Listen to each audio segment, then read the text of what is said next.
Call first. Yes, Mr. Rendelman. Here. Mr. Stoll. Here. Mr. Morgan. Here. Ms. Mum. Here. Thank you. And do we have anybody online? Not yet. Okay. All right. First thing, we have public comments.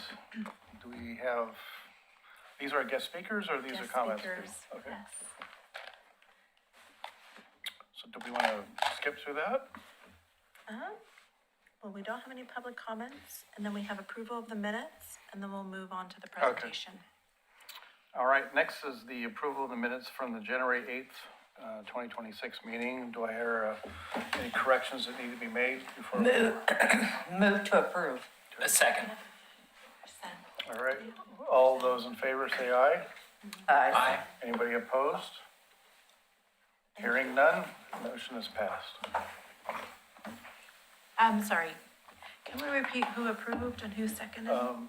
I was She approved. first, Thank you. Raymond was second. Thank you. There was nobody. No opposition. No opposition, yes. All right. All right, moving on to general new business. We have a presentation for the ADA transition plan by Alex Troutman, Assistant City Manager, and Josh Wheeler, Assistant City Engineer. Are you available? All right.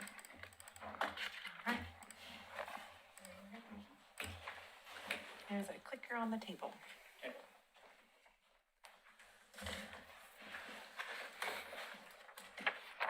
And I see a light on this one, but not on that one. There we go. Now both lights are on. Okay.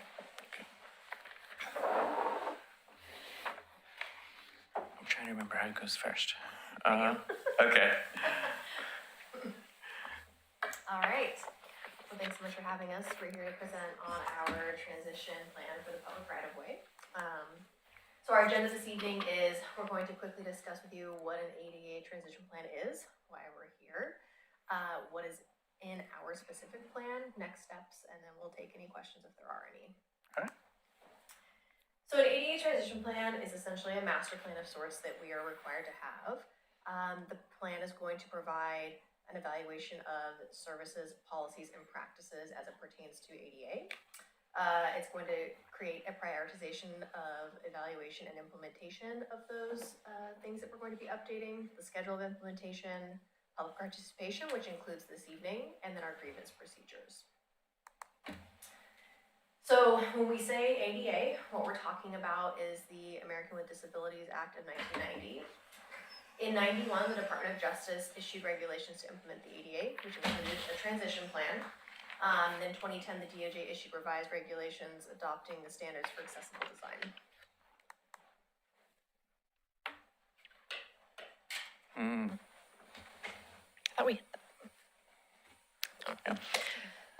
So why do we need this plan? In 91, the regulations required that public entities start following ADA requirements. And then it also required that public entities with 50 or more employees are required to develop a transition plan outlining how we would then make adjustments and changes to follow the ADA. So we're here because the transition plan adoption requires public participation. We are providing that public participation through presentations to various committees at the city. So we presented to the Citizen Involvement Committee last month. Obviously, we're with you this evening, and then we have Parks, Recreation Advisory Committee, which is coming up this month. This information will also be available on the website, and then it will go for a formal adoption with the City Commission, which will also, of course, be a public meeting. So the role of the ADA coordinator, they will accept and address grievances that come in related to ADA complaints, and then they will direct specific concerns to the appropriate department. And so the ADA transition plan for the public right-of-way is a portion of the overall ADA transition plan. And so the city has decided to first focus on the public right-of-way and do a transition plan for that, but then is following up later this year with an overall transition plan that will be much more broad in scope. But our focus, only for the public right-of-way, includes a self-evaluation, an action plan, public outreach process, and grievances related to the right-of-way. So in Oregon City, we have 3,368 ADA ramps in the city limits, and those are typically at the corners of intersections. Every now and then there are mid-block areas, but they're mostly found at the corners. And those are ramps that exist today, and they either exist as good, bad, or missing. And we'll talk about that in a minute. But out of those 3,300, there are only 3,000 which are in the city right away. The other 300 or so ramps are in county or state right away. We have been inspecting ramps for quite some time now as staff resources allow. And so we do know that around 1,400 of them are either good, bad, or missing. But we still have all those others we still have to check. In those 1,400, we have found that approximately 58% have been found to be non-compliant, and we expect that trend to continue. So we assume that ultimately, out of those 3,300, almost 1,800 ramps will probably need reconstruction at some point. And as I said, inspections are ongoing. We can do about 20 a month. And so based on what's left to do, that means it will take about 7 years to complete the full assessment of our condition of our ramps. We have a database that we keep, and this is a picture of it. And green means good, red means bad, and if there's a yellow dot, which if you look really easily, the glare on this screen is hard to see. It's hard to see either way. Those are not yet inspected. So you can kind of see how about 50% are good, 50% are bad. And there's probably more bad in the McLaughlin area than in some other areas of the city because it's the oldest area of the city. What do I mean by good, bad, and missing? The bottom picture is a good one, more than likely. It probably has, it definitely has those what are called truncated domes and a ramp that meets all the various slope requirements. The one on the upper left, while it is ramped, it does not have the truncated domes. It has an older style that's no longer legally allowed.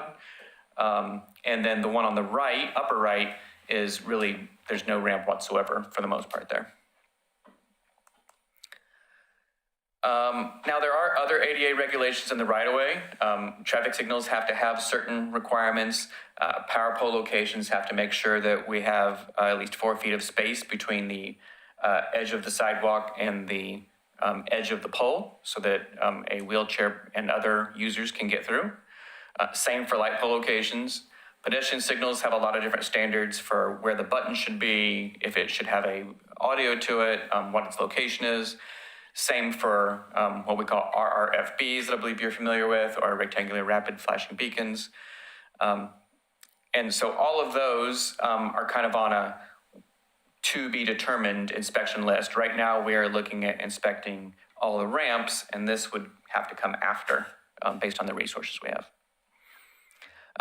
But as I put a star there, if the road is being resurfaced and there's a signal on it, which is happening on Malala Avenue this summer, we did have to check out the signals there, and we'll have minor improvements that are going to happen with that project. So how do we prioritize? This is recommended by the ADA law and will be the same in the overall transition plan, but we prioritize government buildings, hospitals, parks, and schools as number 1. So that's what we try and fix first and evaluate first. Priority 2 is what's called essential community services and commerce, things like grocery stores, large apartments, senior living, and then priority 3 is kind of everything else. And by the way, that picture in the corner is, we have identified which areas are priority 1, 2, and 3. And so we have a sense of that. Our action plan, we are completing our self-evaluation, which I said is going to take approximately the next 7 years for the ramps alone. We're going to continue requiring ADA improvements on private development when there's reconstruction, redevelopment, or new development. We'll continue constructing ADA improvements with capital projects. That's most likely with the pavement maintenance utility fund, the PMUF projects. Anytime we pave through, and paving, not slurry, but pave through a intersection, that means we've changed the crosswalk, and by ADA law, it means we have to make sure that the ramps are of current day standard. Ultimately, like I said, we'll start the evaluation of non-ramps once we get the ramps all completed. And then this document and the maps are living documents that will be regularly updated. How are things like this funded? The plan itself was done in-house, and all the inspection is done with in-house staff at this time.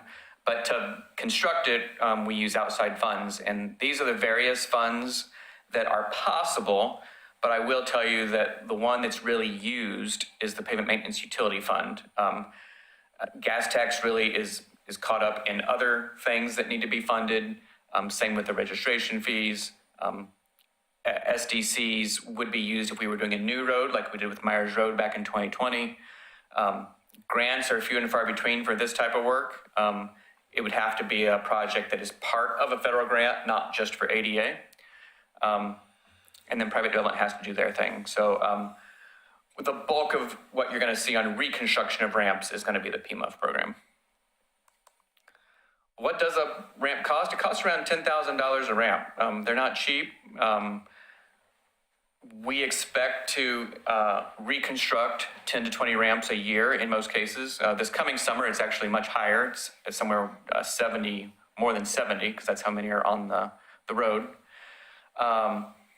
And if you look at that 1778 number that I had at the beginning of how many I think are going to be in the failure state, based on $10,000, that's almost $18 million. And that's not designing them, that's constructing them. You still need consultants to design and make sure every little slope works. Based on 10 to 20 ramps a year, which is $100,000 to $200,000 budget, that means it's going to take us, 90 years to make the city compliant. So the transition plan does not put a cap on how quickly you need to be into compliance. It just says you need to continually try to be in compliance. And so at this point, the law does not say, it just says you need to take a bite at the apple and keep biting until it's done. And it's going to take us a long time to get there. Ultimately, our next steps, as Alex said, PRAC is our last one that's left, March 26th. And then we might adopt this plan somewhere in spring, summer, once we do all these public meetings and make sure our plan is where we want it to be. So with that, any questions for us? Well, I wrote a few things down, but you answered them in the last screen. What's the life of the ramp once you guys renovate? I mean, assuming the standards don't change. So one thing I didn't mention is, the law was created in 1990. What's called the PROAG standards, which created ADA design for ramps, was around 1999, and then they upped it again, I think in 08 and then 12. And so there's been changes over time, and some of the things that we built under the old law are no longer compliant because the standard changed. But assuming that the standard doesn't change, it's the same life as a sidewalk. It could be 50, 75, even 100 years.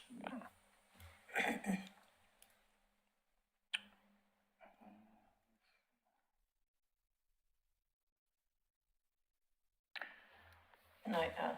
Yeah, go ahead. So, explain the difference between the AD ramps that have the little bumps, the ones that have the diamonds, the ones that have nothing. Yeah, so, the ones that have nothing, obviously, there was, before 1990, there was no requirement to be ADA accessible, and so they were just built that way. After 1990, people started putting ramps in. Originally, they didn't have anything on them. They didn't have diamonds, bumps, anything. Then as in the late 90s, when they started creating standards, that's when I believe the diamonds was the first one. And the intent of that was traction. It was to say, hey, you're about, for the visually impaired, you're about to come up to an intersection, something feels different to you. That's really what the bumps are mostly for, is for the visually impaired. Then it turned into a stamped concrete. And then it turned into a manufactured bump, and those come in, they come in cast iron. They used to come in concrete. They don't do that anymore, but they come in cast iron and fiberglass now, and various composite materials. So yeah.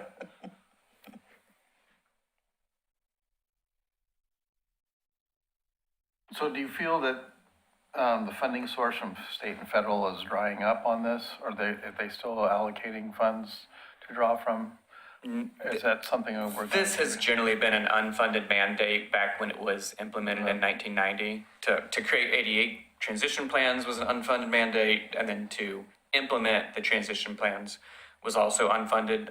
There was a time where maybe they were a little more open to giving money for things, but generally that funding doesn't exist anymore, and it's an expectation that when you do a road project, when you do a sidewalk project, you take advantage of doing your project and update it at that time with the funds you have. So there's, I have not seen for a long time any grants for 88 only projects.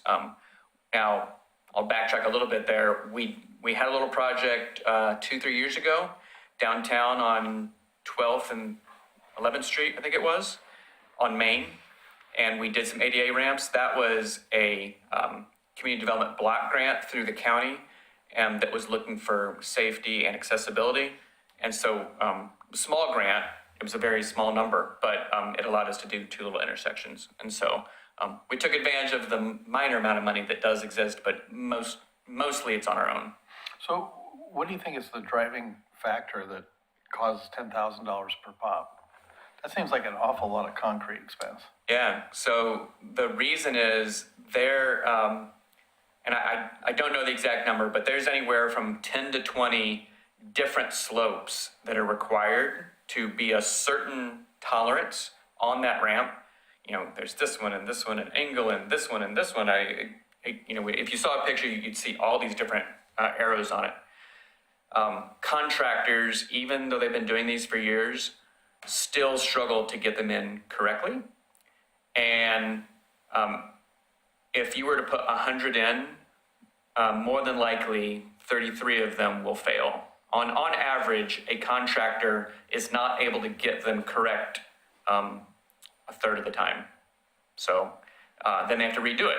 And when they redo it, then they hope they got it right. Yeah. And sometimes it takes a third time. So they're now bidding these projects assuming a third will fail after they do it so that they don't lose money. That's why the cost has gotten increasingly worse. Sounds like my driveway when they were putting it in. And then we had to put the wings, you have to make sure the wings were right. Yeah, because driveways have to be ADA compliant if a sidewalk's coming through it. Yeah. Yep. So what started this whole process with the curbs and ADA? I mean, something had to have started what you're... Of why we, the city, are doing it? No, I guess probably the federal government, you're saying, why they developed it? You know, what brought this up to the surface for the city? Yeah, I mean, to your question, Tim, the federal government, just like with other laws that have come about over time, they determined that it was time to take care of disability situations, and so, that was done in 1990. Why the city? I would kind of see what your thoughts are on that, Alex. Well, I mean, I would say that I think, as you've pointed out, this was certainly an unfunded mandate. The city has limited capacity with staff. We don't have a specific ADA department.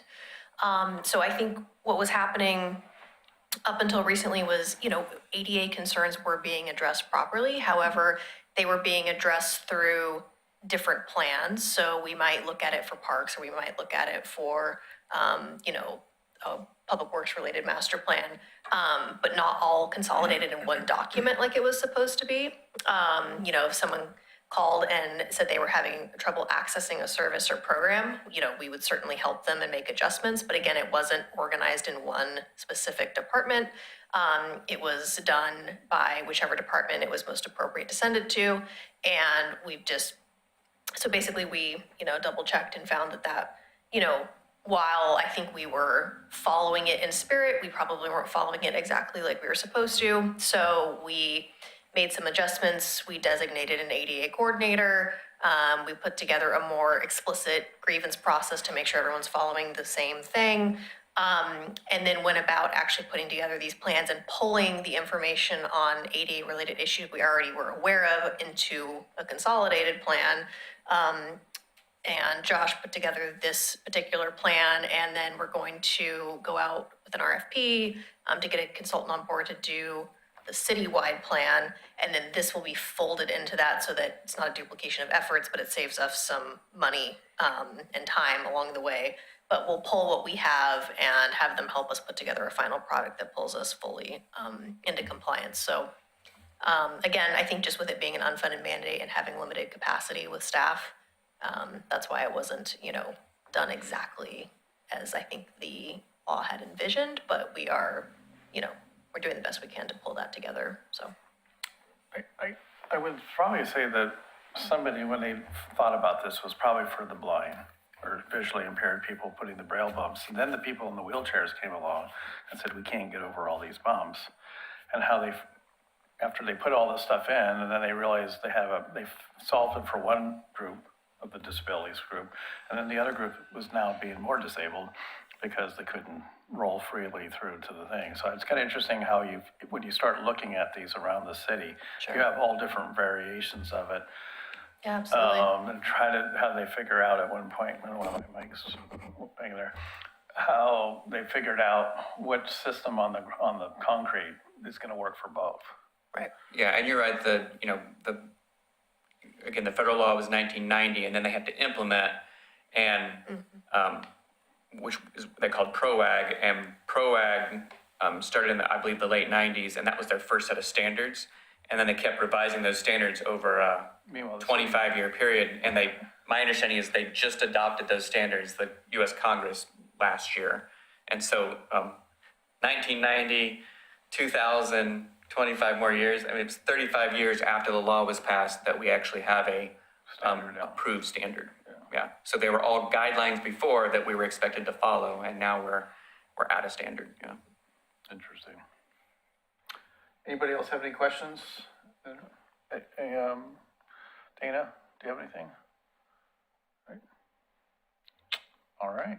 Thank you very much for sharing this interesting topic here.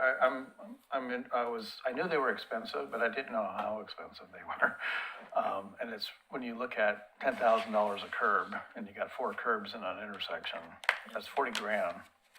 It takes a lot of money to move around. I can do a lot of concrete for $40,000. Yeah. Like fill up my entire yard. Yep, I hear you. So I see your challenges. So I appreciate you folks coming. Let us know if there's anything else we can help you with, and make sure that everybody knows what the new standards are, so they don't have to rip it out and do it again. Yep. All right. Thank you. Thank you. Thanks for coming.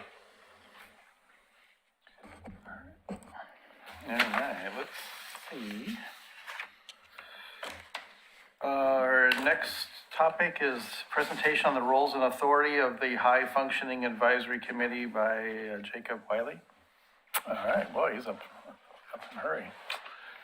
Thanks for coming. Just ready to go. All right. This is not my normal position. I usually sit in this position over here. I just supervise. Today I'm the leader, I guess. So hello, I am Jake Wiley. I'm the city recorder. I've been here for 5 years. In total, 4 years as the city recorder. If you don't know much about city recorders, I'm in charge of records management for the city, posting public meeting notices for the City Commission and Urban Renewal Commission, and also the elections officer for the city.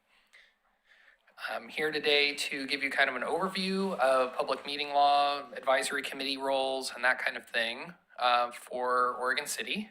I apologize if it's a repeat for some of you that I was here almost exactly a year ago doing a similar presentation, but this one is much better. I've improved it.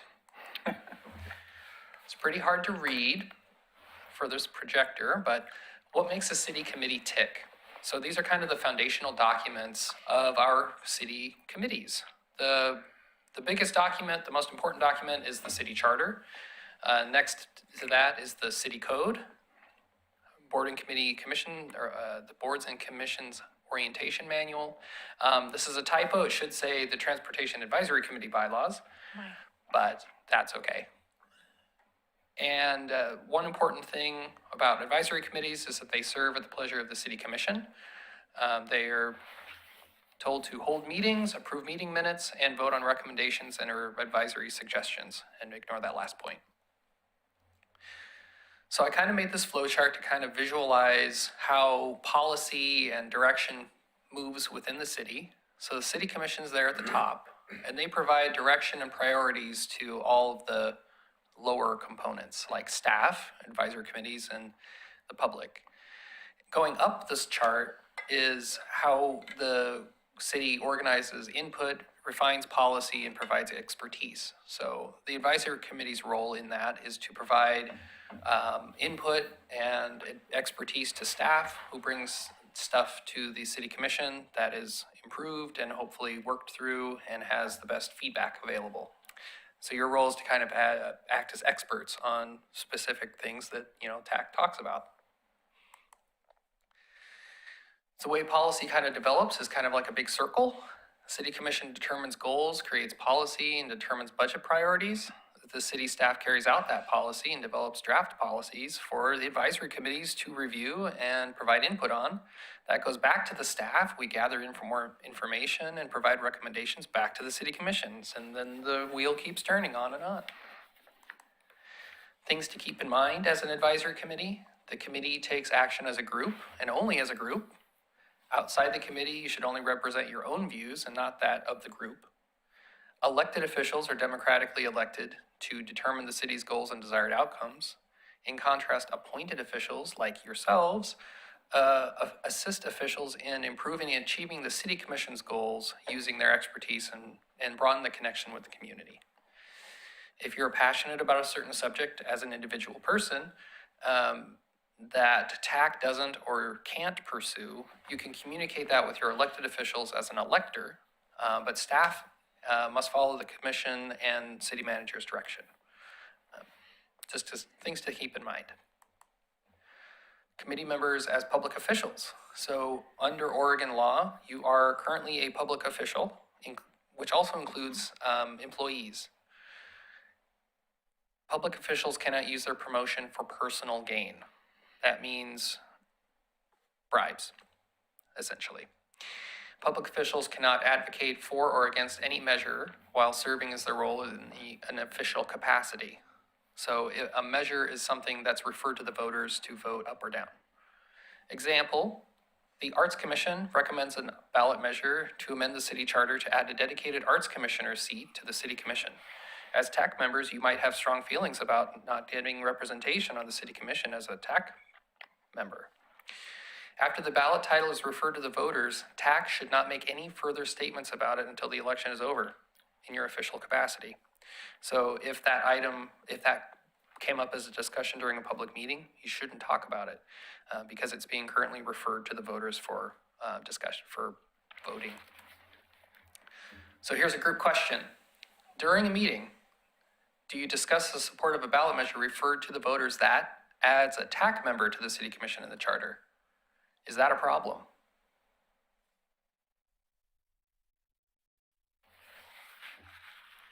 It's a measure that's already, It has been referred to the voters. then it would be a problem. Yes, that's right. Yeah, because it's currently referred to the voters, public officials cannot talk about it, including staff. The exception is elected officials. They can. What about a measure that makes the planning commission 9 members instead of 7? In the same situation, it's already been referred, would be Yep. the same problem. Same problem. It doesn't matter that it's TAC versus planning commission or anything else. Is it a problem? At home, I post on social media about the ballot measure. I'm on that committee and I don't support. That would be a problem. You should never do that. It's technically okay. It is. It's technically okay because it is a fact that you're on the committee and you're not expressing the opinion of the group. But yes, I like where you're thinking. You should not do it because the perception is that you're speaking as the TAC member. But technically, you're kind of in the gray zone. I'm on that committee and the committee doesn't support. Is that a problem? Shouldn't say it. No, because you're voicing your opinion about the rest of the groups. That's not there to say yea or nay. It's not there. Yeah. It's not your place to speak for the committee. I'm on that committee and I'll make sure that your grant for a sidewalk replacement is granted. Is that a problem? You can't do that either. There's no way. Bribery, wasn't that the thing you asked about? Bribery? That's right. Good job, guys. Meeting management. So the role of the chair. There's no special powers given to the role of the chair, except that they cannot make a motion. So really being the chair is less powerful than just being a normal member. The chair ensures that each member has an opportunity to speak and go around the table. You want to keep the committee on task, move efficiently through the agenda, maintain decorum, and intervene when necessary. Members should remember to show respect, be professional, avoid personal attacks, and respect the vote of the body, even when you disagree yourself. The role of the vice chair is basically the same thing, except when the chair is absent. In the rare instance when both the chair and the vice chair are gone, you can vote for an ad hoc chair for that meeting. Motions and Robert's rules. We don't strictly follow Robert's rules here at the city. It is technically the fallback if we need to figure out what happened or if there's a disagreement. But in general, we kind of, it's kind of like the pirate code. We sort of are inspired by Robert's rules. So to make a motion, you have discussion. There's a motion, a second. There can be further debate before the vote. The chair restates the motion if it's confusing, and then there's a vote. Yeah, that second debate area is optional. Other common questions, points of order. So a point of order is when you're questioning whether something violates a rule, decorum, vote, process of some kind like that. The chair makes a ruling, point well taken, please refrain from making personal attacks during a meeting. If it's unclear, if that is a rule, a violation of the rule, you can vote as a group to say, yes, that is a violation or not. This is a pet peeve of mine. Motion to call the question. This is frequently used when someone is like, for the chair, for example, is like, ready, hey, let's just vote. They will accidentally say, let's call the question. That's the same as if you're familiar with the term cloture at the federal level. That is a motion in and of itself. It immediately ends debate. The chair asks for a second. There's 2/3 majority to pass, followed by a vote. It's effectively a motion to end debate. Just a pet peeve of mine, the phrase, call the question, try to avoid using it. That said, everybody understands what usually that means, and so we just kind of roll with it. Another thing I want to bring up is if the chair does something that someone feels uncomfortable about, they can appeal that decision to the group as a whole. So say the chair makes an odd call about a point of order and someone disagrees with that call, they can say, hey, I'm going to appeal that to the whole group as a whole. There's a motion, a second, and a vote. Voting. There's roll call style where each voting member is recorded. There's acclamation style, all in favor say aye. Everyone's pretty familiar with that. You want to make sure to ask for nays and abstentions or the vote is invalid. The reason for that is Oregon law requires that the minutes include the vote of each person. And if we don't know, if somebody voted nay and they didn't ask for the nays, we wouldn't know. We would think it was a unanimous vote. So that is the requirement for that. But you don't have to put a name to next to the nay. You just say. Technically, you're supposed to. You are supposed to. You're supposed to put the vote of each member in the minutes. That said, if the minutes say the vote was unanimous, I would argue that it does say the vote of each member because it's saying that every member voted a certain way. But them's the rules. Conflicts of interest. You don't have to worry about this too much on Transportation Advisory Committee, thankfully. But I want to discuss them just in case it comes up. Potential conflict of interest is one that could occur. So say I work for a hardware store and I'm on Transportation Advisory Committee, and the topic comes up that hardware stores locally, we're going to hire them to buy our bolts. And we were looking at a policy that could mean that we buy bolts from local businesses. You have a potential conflict of interest because you may or may not benefit from that in the future. However, you're working on a policy and it's not directly something that you're going to benefit from right now. So that would be a potential conflict. It might even be an actual conflict if it's that narrow and specific that we're buying bolts from hardware stores and there's only 2 in the city, right? An actual conflict means that you are financially benefiting from a vote, unless there's no quorum possible. So I want to bring that up in a little bit, but if you financially benefit from your vote on TAC, which shouldn't be possible because you don't vote on financial obligations, you're pretty safe. But I just want to bring it up so you know.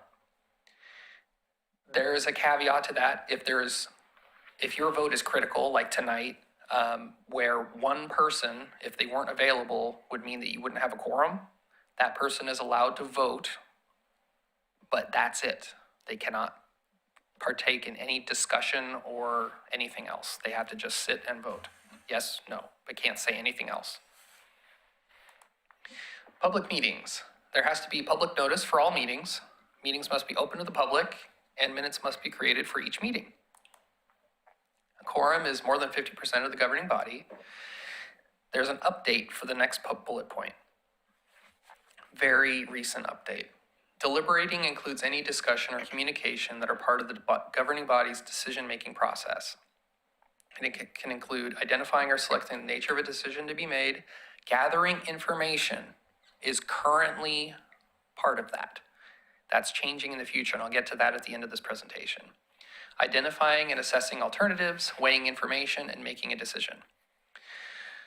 Another pitfall that can happen is serial meetings or serial electronic meetings. So a serial meeting can occur where 2 members discuss something.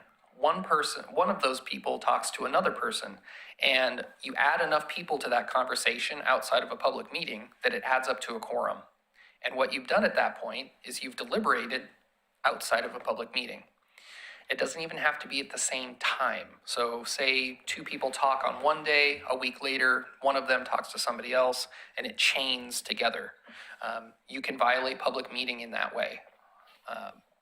The same thing happens with electronic communication. So for an email, that's why we ask you to not reply all to emails that include all of your members, because that is an electronic serial public meeting, which is a violation if there wasn't a notice beforehand and nobody was allowed to attend your email conversation. The same thing can happen via an intermediary. So there's been some changes to this in a recent law as well. But if each of you came to me and told me how you were going to vote on the minutes next month, and I told the people that came to talk to me how that person told me they were going to vote, I am an intermediary. I'm not on your committee, but because you've each told me which way you're going to vote, and then I've told every other member how they were going to vote, now we have all basically had a public meeting without having noticed it. So this comes up with just staff in general. You can have intermediaries. There's been some debate about whether the media can be one.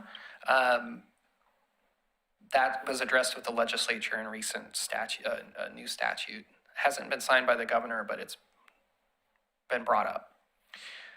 The other thing I want to bring up is subcommittees or work groups. If you officially, as TAC, say we're going to create the sidewalk ramp subcommittee, and they're going to focus on this special topic, and we're going to pick 3 people. Those 3 people become their own governing body that requires public meeting notice. Their quorum is 2 people, even though TAC is 7. Even though those 3 people themselves would not create a quorum, you've now created a quorum of the subcommittee. So if 3 TAC members happen to talk to each other, that is okay. But if they're part of an official subcommittee, that is not okay. Does that make sense? It does.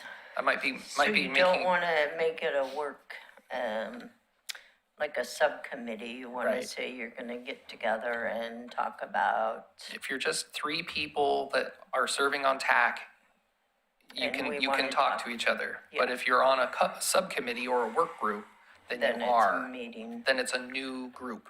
You've created a new committee that has a different quorum requirement. So it can get kind of hairy that way.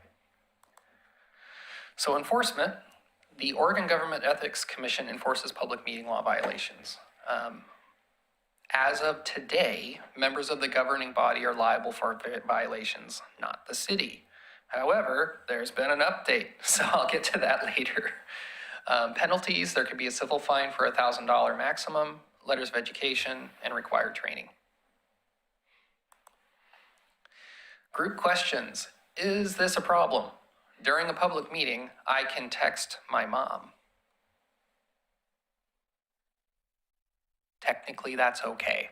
If you're saying Yes?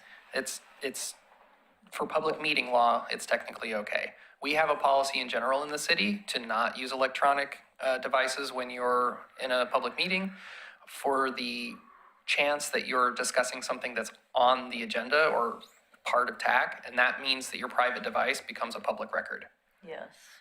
But if you're texting your mom because she's running late to pick up your kid at school, that's really not a problem. 2 other members of the committee about the topic you're currently discussing at the public meeting. That's a problem. That is a problem because that communication should be public. Yeah. It should be part of the committee's discussion. And you've now just made your phone public record. What about the economic development manager? You got a quick side question to ECDev. To ask. I would be asking, I would say that's okay, because you're getting information. Is that okay or no? The same problem that we had earlier would be that communication is not part of the public record, and your phone's now subject to public record request, because it's a public record. But we can talk to staff. You can talk to them, but you don't want to really text them. No, not text, but Right. just say, hey, I don't understand what this is. Can you explain it? to That's me?" totally fine. And you can't do that with a different manager? It's the same problem. Your phone, that wasn't part of the public record, and if you bring that information back to the public, to the group, people are gonna ask questions, like, where's this text that you're texting that's part of the public record? Probably the ideal way to approach that would be to ask staff to ask the dev manager and come back at the next meeting. Probably be the best way to do it. So what if you're a TAC member, you're attending a city hall meeting or a planning commission meeting? Right. And you're gonna speak about your neighborhood or whatever is that. Do we have to disclose that we're a member of TAC but when we're approaching the seat there as a citizen and not as a member? Or is it required that we don't have to bother to let them know that? You know don't what they're doing. have to. Usually it's a good idea to just say I'm speaking as myself and not as a member of TAC, just to make it clear for everyone. But if you just come in and talk about a topic that has nothing to do with TAC, you're Or probably if we talk about safe. speed limits or things like that, that's maybe just wants to change something and. If it's something related to tax work, I would lean towards saying something like I'm here as myself, not as TAC, for that a few slides ago reason. Just because it might be confusing to the public that are they speaking because TAC told them to go and talk about this, or are they speaking as themselves? Just to make it's just clearer for everyone to know. Are there any other questions? Some more group questions. Is this a problem? After a public meeting in the parking lot, I talked to 5 other committee members about the issues that just came up at the meeting. I would say yes. You're right, that is a problem. You've just extended the public meeting into the parking lot, and that wasn't noticed. Everyone went home because they thought the meeting was adjourned. And we're picking lottery numbers. 2 members decide to schedule a lunch meetup with a member of the public to talk to them about youth basketball championship that their kids attend. Is that okay? I would say no. Is that okay? Yeah, I we're would gonna say allow that. That is okay, because it is not a topic that's going to come before TAC. Ah, yes, okay. There's very, very little, or it's not even foreseeable that youth basketball championship would come to TAC, especially with it's just about your kids. You're fine. That's fine. Unless they're complaining about the 88 Rams to Yes. the game. Well, that changes things. What if this is a person that hopes to be appointed to TAC next year?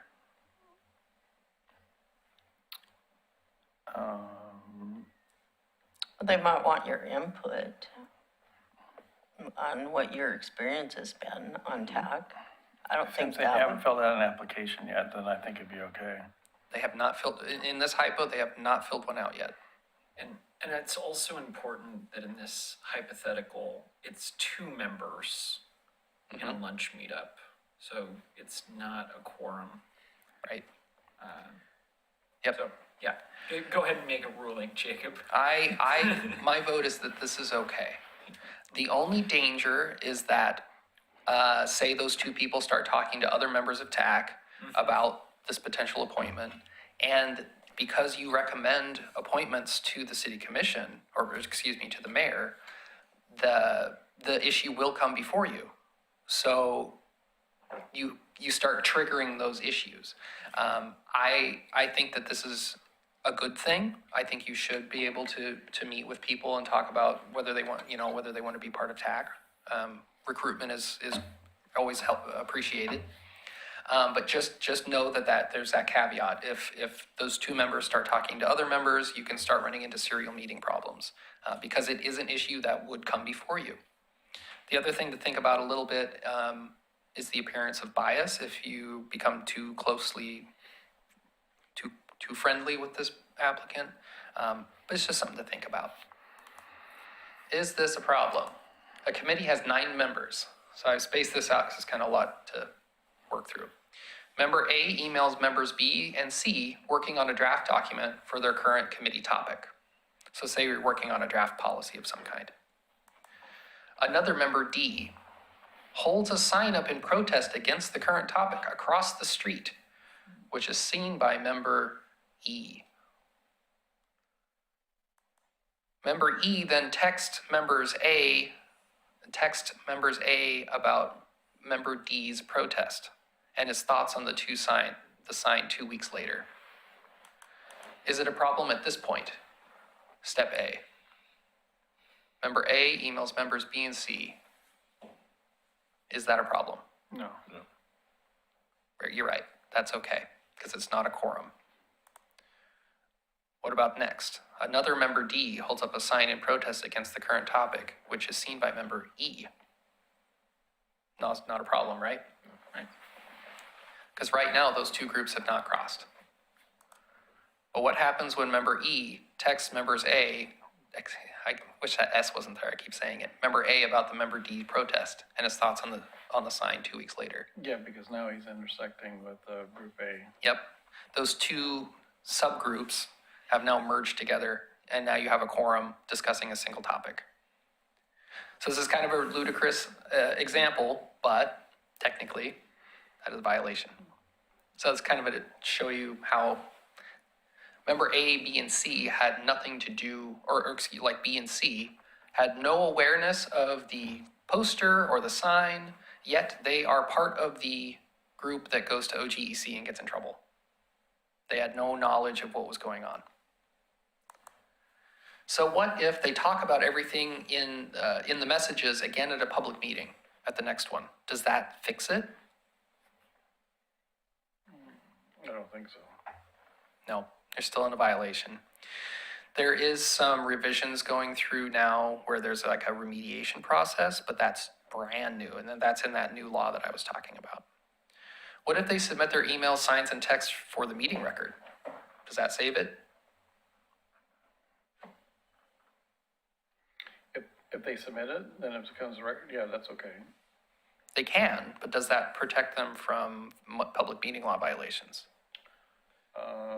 Well, at least we'd have a trail. Yes. They're still in trouble, even if you try to do the best you can. You're still technically in violation. What if you never reply to the messages? They've been sent. Yep, it's still a violation. Members A, B, and C are on an officially created subcommittee. Does that change anything from the above hypo? No, because they had a meeting outside of. No, it does. Yeah, then you would be in violation in that first Very, bullet very point. beginning. Yeah. All the way back here. If A, B, and C are in an officially recognized subcommittee, they're toast.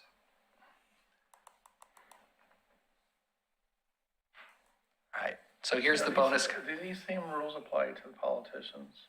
Yes. That's interesting, because nobody hits them with it. The Ethics Commission is very busy. They have a big agenda, but you're right. Not every violation goes to the Ethics Commission because it relies Only on if someone from the public Only if it's reporting for it. retribution. Right. Yeah, right now they operate on complaints. So here's the laws that I've been kind of dancing around through the rest of the presentation. The reason I've been dancing is the governor hasn't signed the bills, but they've been approved by both House and Senate. HB 4177 redefines deliberation, which is that kind of the key trigger for all of this stuff we've been talking about. And it says that it's when members examine, weigh, or reflect upon the reasons for or against a decision that is subject to the jurisdiction of the governing body. It used to just be it used to specifically say gathering information. The next kind of big component is public bodies may be liable for issues with public noticing. I put a question mark next to that because it didn't come up at the committee discussions, and it's in the statute, but it's not super, super clear, and I don't want to lead you astray. But I believe that the public body, if there's an issue with the public noticing, you as members would not be in trouble for that. That would be the public body, as in the city staff, because it's nothing you did. But under current rules, if you meet and there's an issue with the notice, you get in trouble, but you had nothing to do with it because that's our job.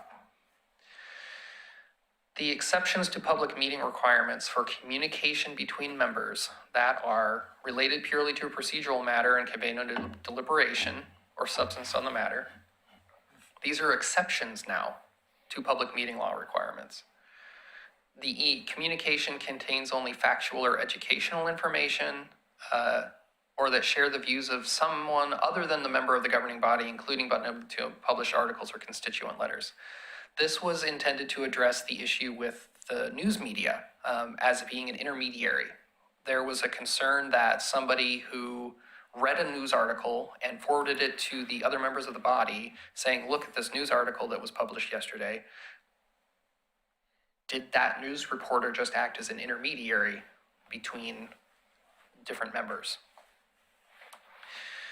Communications that are made to representatives of the news media, see, they are specifically targeting that as an issue.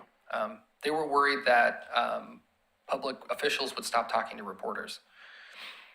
The last one is probably the biggest change. Communications that are made for the purpose of gathering information related to a decision that will be deliberated upon or made by the governing body later. So if your email communication includes a quorum and is only gathering information, it's not a public meeting law violation. So this is kind of a big change, and it's not currently in effect, which is why this was an awkward time to do this training. But it's kind of a big change. There's another law, 4161 HB, allows governing bodies to provide food and beverages to the public officials during meetings or other public events, and also merchandise up to $100 per calendar year to public officials.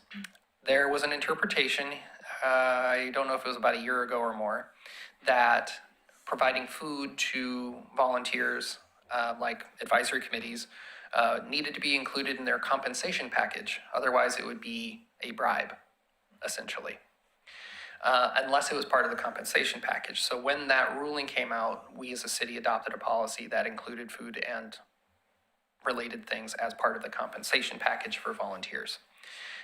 We were able to do that. Some cities were not able to do that because their charters specifically said there shall be no compensation to appointed or elected officials, which meant that they couldn't have any compensation.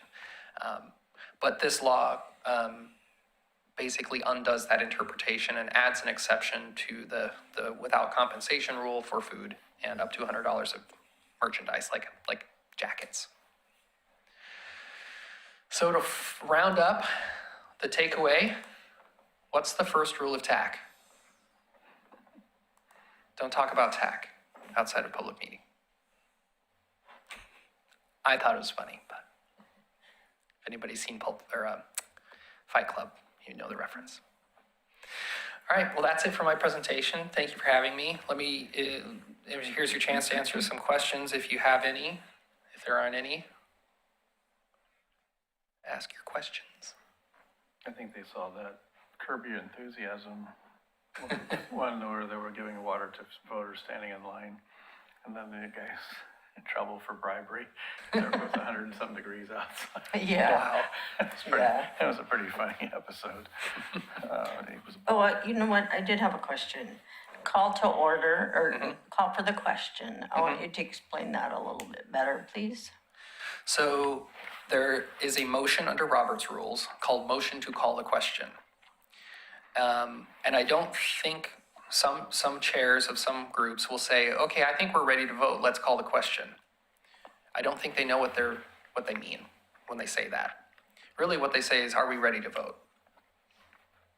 Motion to call a question is itself a separate motion that has to be addressed independently, which requires a 2/3 majority vote and it ends discussion.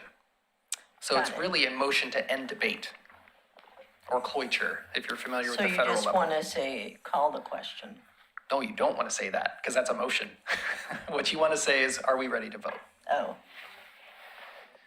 Okay. Because call the question is itself a special motion, Got it. which I don't think anybody means to, and I'm not a stickler about it. It's just a pet peeve. Yes. Got it. That's Thank all. you. All right. That it? Thank you very much for attending Thanks. our yearly training. Yeah. I guess no discussions outside this meeting. But if you do think of any questions later on, feel free to email me. My email's all over the website. All right, awesome. Thank you. Thank you for Thank being you. here. All right. Emma's arrived, just so everybody knows. Hi, Emma. I don't know if you're off mic or being especially quiet, but I've had to turn up these mics to the point where they're almost feeding back. So please make sure to speak into your mics. You should be able to hear yourself through the PA. We can. All right, number 3, presentation on radar speed trailer and the Covert box by Jayson Thornberg. Transportation manager, that's you. Yep, that's me. Do you get to stay there in your chair, or do you want to come up in the hot seat? I can come up. You can stay wherever you want. You can say it's fine. I'll stay right here if you're fine with that. That's fine. Okay. Just a second, I'm gonna bring this up real quick. Yeah, so I am Jayson Thornberg, Transportation Maintenance Manager for Oregon City.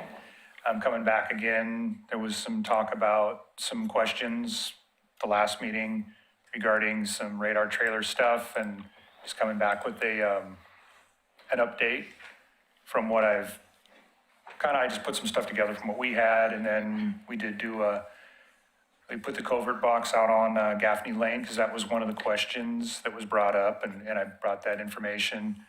But this first slide, I just have a couple of slides. This shows just what I've gathered at different locations this is over about the last 4 years. And what that's showing is the 85th percentile on a 25-mile-an-hour road. All of these are on 25-mile-an-hour roads. And I'm not sure if you're familiar with what the 85th percentile is. I'll just explain it real quick. It's what 85% of vehicles are going at or less than. And that's what ODOT uses to set speed limits on streets or roads above 35 or above 25 miles an hour. But your neighborhoods they're neighborhood streets, so they're 25 miles an hour. And you can see over most of it, we do have some that are showing an 85th percentile above 25 miles an hour, but quite a few of them are showing below. And what I've kind of noticed, especially like you can see Passage Parkway, that has an 85th percentile of like 8 miles an hour. So that's kind of, and then, so I went out, put it out there, I got a call, they're speeding. Okay, so I go out, I put the radar trailer out there and then I take them the data and they're like 8 miles an hour, you put the trailer in the wrong place. Okay, so I put it over on Voyage Road and that one came back at about 14 and they didn't like that. You know, it's just, so when I get those, I kind of try to explain to them that what you have is a perception problem, not a speeding problem. Because when you're driving your car, looking out the window, you see trees and houses going by and you can look down and see what your speed is and you get that instant feedback. When you're standing in your front yard and a car goes by at 14 miles an hour over and over and over again for years on end, you think 14 is now 25 because you're equating that. And actually, that's the 85th percentile. The average on a street like that would, if the 85th percentile is around 15, the average speed is going to be around 13 or 12. So they're seeing cars going by at 12 miles an hour all day, and then one goes by at 25. They're calling me up and say, hey, somebody just went by at 40. You know, so there's some Yes. perception, and I kind of have to have that talk with them. But that's not the case all the time. But That's what happens in aviation. Everybody thinks they're an altitude expert. I bet. And I had one situation where a Hawaiian Airlines plane was flying extremely low in bad weather over our house. And I called ATC about it and they go, are you sure? And I said, well, it showed that they were doing 1475 indicated. And I said, I live on a 645-foot mountain, road. And then they went back and pulled the tapes and they did call Hawaiian Airlines and said, what were you doing on the approach that low? But I could tell because I could read the belly. I could see the oil stains of the belly. Yeah, you understand what you're looking at. But a lot of people have a different perception about altitude also, about how low it is, And versus when you're walking, you're standing with your pet and then the car's speeding by and you think it's doing 40. It's really not. It is true, because I said, there's a plane up here, and there was one right there, right by it, could hit it. And then I was told, no, it's like a few hundred feet away. But I'm putting it together. I'm standing in my yard and saying, they're going 40. Yeah. And sometimes they are. Yeah. There's just, Yeah. sometimes I do go out and do see, you do have a speeding problem here. So I noticed on here, you have my favorite street here, Kitty Hawk. I remember that when it came out, you had the trailer and they moved it around and everybody was trying to figure out who ordered this. It was big news in the neighborhood. I don't even remember how that goes. And so you guys moved the trailer around and then you left something on a pole somewhere. And then the speeds went up. So the perception of the radar trailer moved the traffic down. But it wasn't critical in the sense that even though you had these hidden cameras, I don't know, I guess they're on the streetlights or something. I didn't realize they were up there. But the offenders reappeared. Yeah, we have so the PD has what's called a covert box. And it's just a square box about this big. It just looks like something that kind of looks like a communication box on a power pole or a street light or something. So it's kind of obvious on a street light, but when it's put on a utility pole, nobody even knows it's there.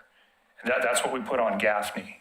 We put the covert box out there, and we did put it in Kitty Hawk, but I just didn't have that information because it was the covert box. And you're right, it does skew. I've kind of noticed about 2 to 3 mile an hour difference. When the radar trailer's out there, it will drop the speed 2 to 3 miles an hour. a little bit lower. So, whoops. So that speed might be a couple of miles an hour lower than what you Or actually, would see with a covert box.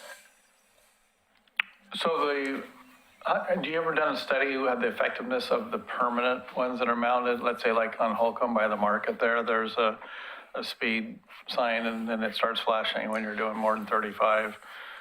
Have you done any kind of a survey how that's really curbed speeding when you're calling attention to versus the trailer that's a temporary? I haven't, mainly because I don't have The data. data before. Do they the sign give you, would does put it give there. you data?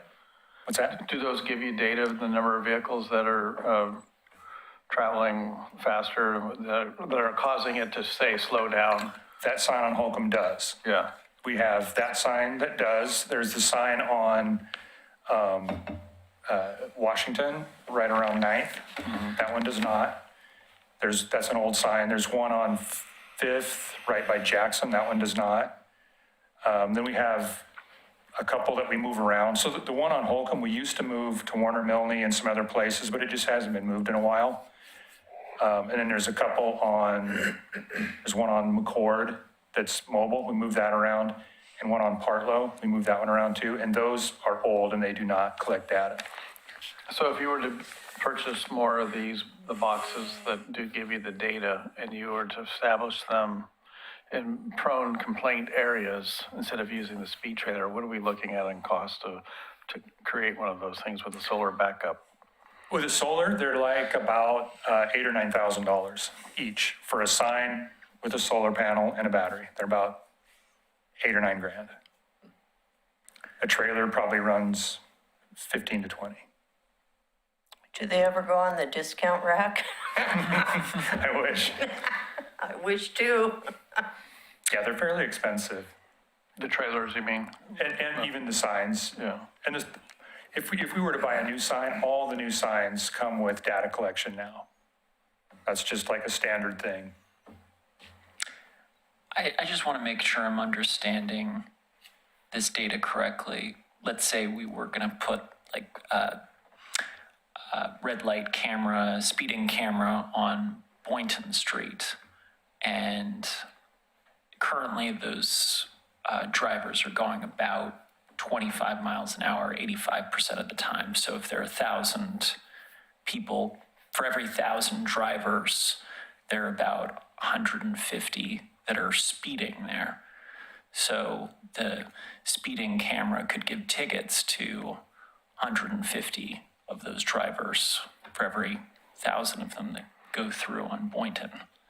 That would depend on what the police decided speeding was. Sure. So if the speed limit's 25, PD's probably not going to write a ticket to above 30. So can you go to the next slide, Audrey? So this slide, there's a little green box. This is actually out on Kitty Hawk. Down in the bottom left, there's that box. And it's really difficult to see, but this kind of breaks it down. The green, it's hard to, the green is at or below posted speed.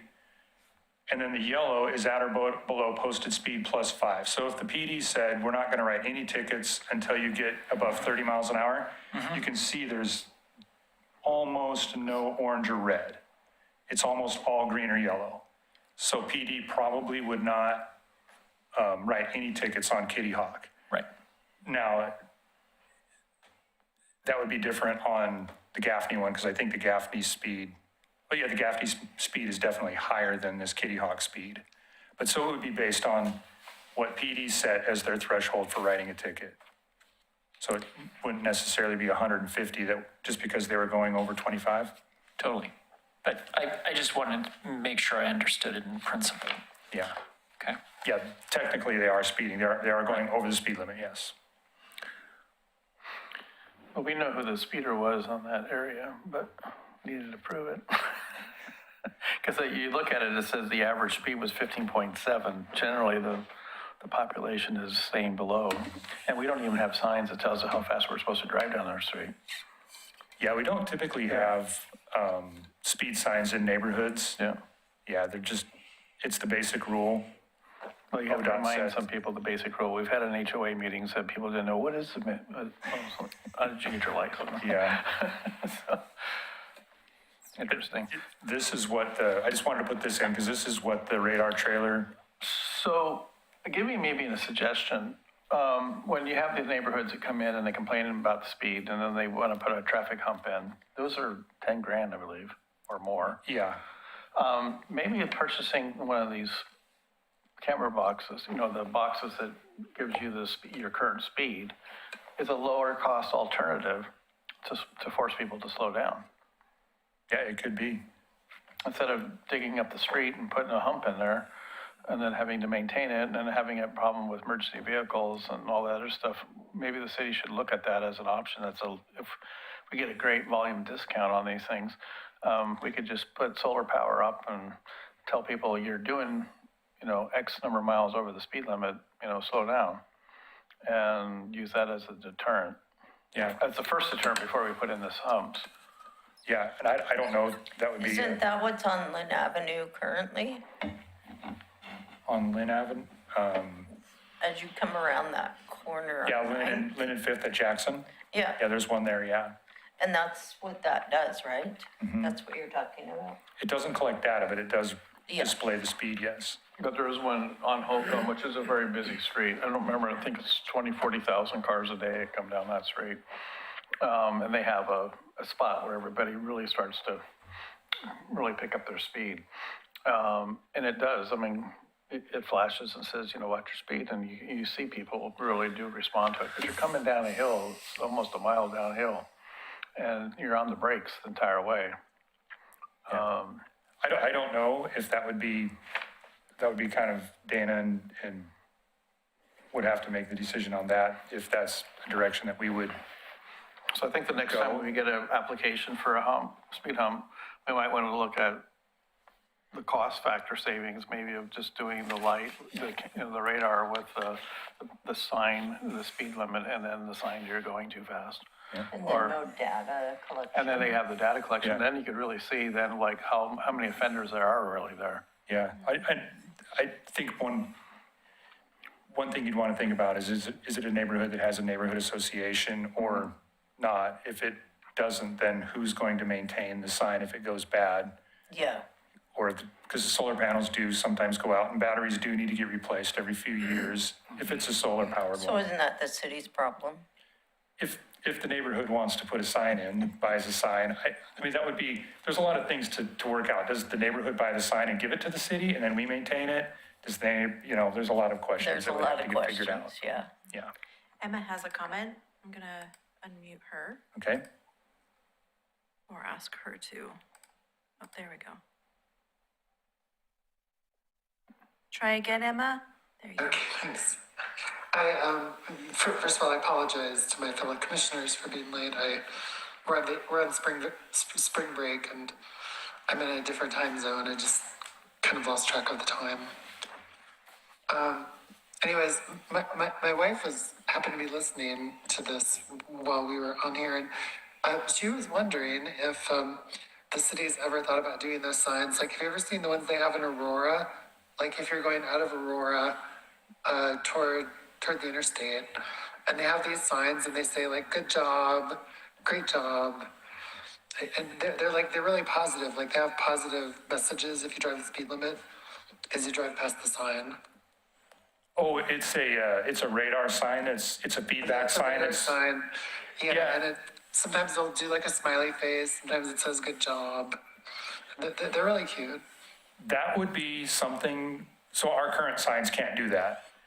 But any new signs could, that's pretty new technology. I think our newest sign is about 7 or 8 years old, so we don't have any really new technology. But yeah, that's an option we could do stuff like that if we ever had a new sign. And if we have the money? Yeah, if we had the money and new sign. Well, if you want the money, you could put a red light camera at the corner of Prairie Schooner and 213. I guarantee you will have 5 every stoplight transition. Because I drive it every morning, and I'm always usually the first one at the light, because when you come out of Redlands Road, I never can get past that second light there. And it's just 2, 3 cars, trucks, mostly vans, pickups, big rigs, just blowing through that red light. And I mean, you could just be like a lottery machine, and you could just funnel this into traffic signs around the city. Yeah. So I don't know what it costs to get the big camera out, but man, you'd be busy because eventually those people stop running the light. I'll be happy to show you some drive cam video if you want to see how many they do. It's incredible. So I believe red light cameras on the agenda, and one thing we'll discuss is that it won't cost the city anything to get those up. There are lots of companies that will put them up for free and just charge us a percentage as an administrative fee. Yeah, I think that's a PD and that's way above my head. Yeah. There's a few spots in the city that are just habitual red light runners. Rest of those areas are pretty good. Yeah. But one thing I did want to also kind of show with this graph, it was out there for 2 weeks, and you can kind of see how at the beginning, the first 2-3 days, 4th, 5th day, it stays pretty low, and then the speeds jump back up after that. So they do work for a time, and then the speed tends to go back up when drivers realize that they're not going to get a ticket. The sign's been sitting there for a week, and they'll go back to their old ways. Yes, their regular driving patterns. It's interesting, this one, what is it, guy up to 34, almost 35? Yeah. And you can, a lot of I bet you times, that's a red Tacoma pickup. a red Tacoma pickup. Okay. You can kind of see, and the PD uses this for pinpoint enforcement, because you can kind of get a pattern of this one vehicle comes through at about this 1 hour every day, and they'll send a car out for pinpoint enforcement. Well, especially when you have the data, the time zone, where it is there. And that's what they use if you want to, you can go to the next slide. And this is what the Covert box, this is the actual data from Gaffney about 3 weeks ago, something like that. But it did have an 85th percentile of 29 miles an hour with an average speed of 24. So an 85th percentile of 29 is pretty high for that area. I kind of expected to see it a little bit lower than that. But it comes with a spreadsheet, and then PD will look at that spreadsheet and they can use that for pinpoint enforcement. And that graph, I don't know what that graph, so on the previous one, that was a moving average of 1. So every point is a vehicle that's registered. And then on that one, I think I don't know what the moving average is, but it looks to me like it's averaged maybe every 10 or 15 vehicles, because it has a maximum speed of 47, and that highest line only goes to about 41, so it's averaged. I don't know what it is, but it's an average of vehicles. Mm-hmm.